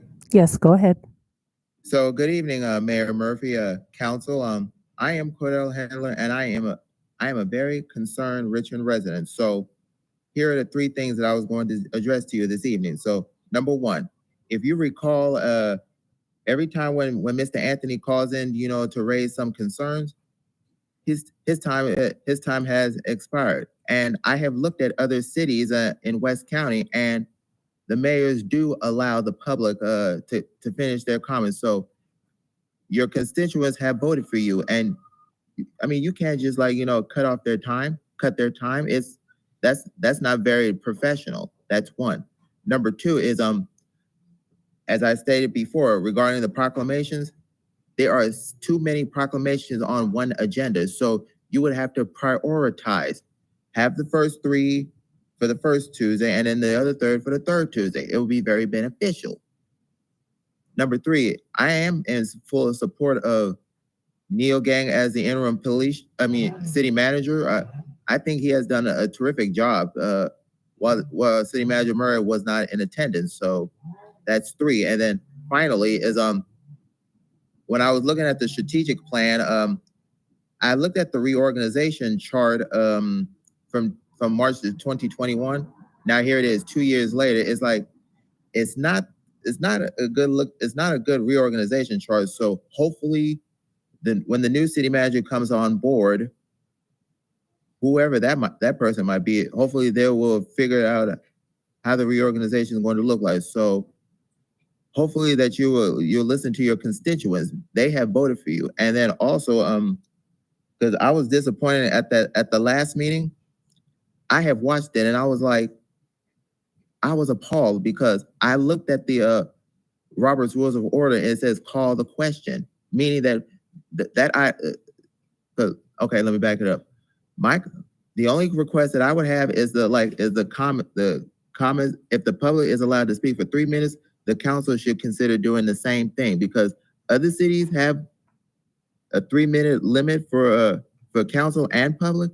That should be considered as well. So I'll just let those words sink in. That's it. All right. Any other public comments? Yes, we have telephone caller, last four numbers, 5748.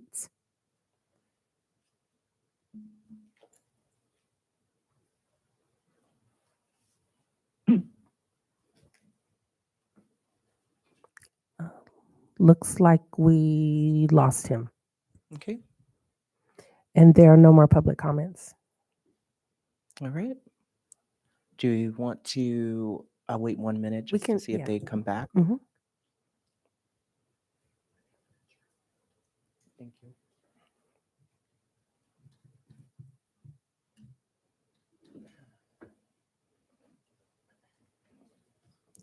All right. Seems like they logged off. So if they do come back, I just encourage residents to also send emails to our council. We'll look forward to hearing you there as well. And our next council meeting is October 17th, I believe. So that's also another opportunity to make public comment to our city council. Thank you. So we are now ready to adjourn. And this evening we will be adjourning our meeting as always in remembrance of Amber Schwartz, but we also lost a life here in Pinole, Paul Moriarty. So of course I will also give Mayor Pro Tem Tom's also Sure. the mic for some brief comments. Yes, I have some very brief comments. And these come from the siblings of Paul Joseph Mariotti, who was the second of four children born to Dr. Joe and Gretchen Mariotti, who passed away peacefully in his sleep on September 9th, having been diagnosed with glioblastoma brain tumor in February of this year. He was 58. Paul, much like the rest of the Mariotti family, loved to travel and traveled the world with his family and on his own. He learned Chinese, Russian, and German previous to his travels. He was an integral part of both Dr. Joe and Gretchen Mariotti's campaign for city council. He was a member of the Pinole Horseman Society, an avid supporter of Pinole Historic Society, and supported his father in the Pinole Creek and coastal cleanup initiatives. He's survived by his older sister, Carrie Jo Galloway, and his younger siblings, Dr. Eric Mariotti and Melinda Mariotti. Thank you, Mayor Pro Tem Toms. That means we will now adjourn our meeting to the regular city council meeting of October 17th in remembrance of Amber Swartz and of course in remembrance of Paul Moriarty. Good night, everyone. Thank you.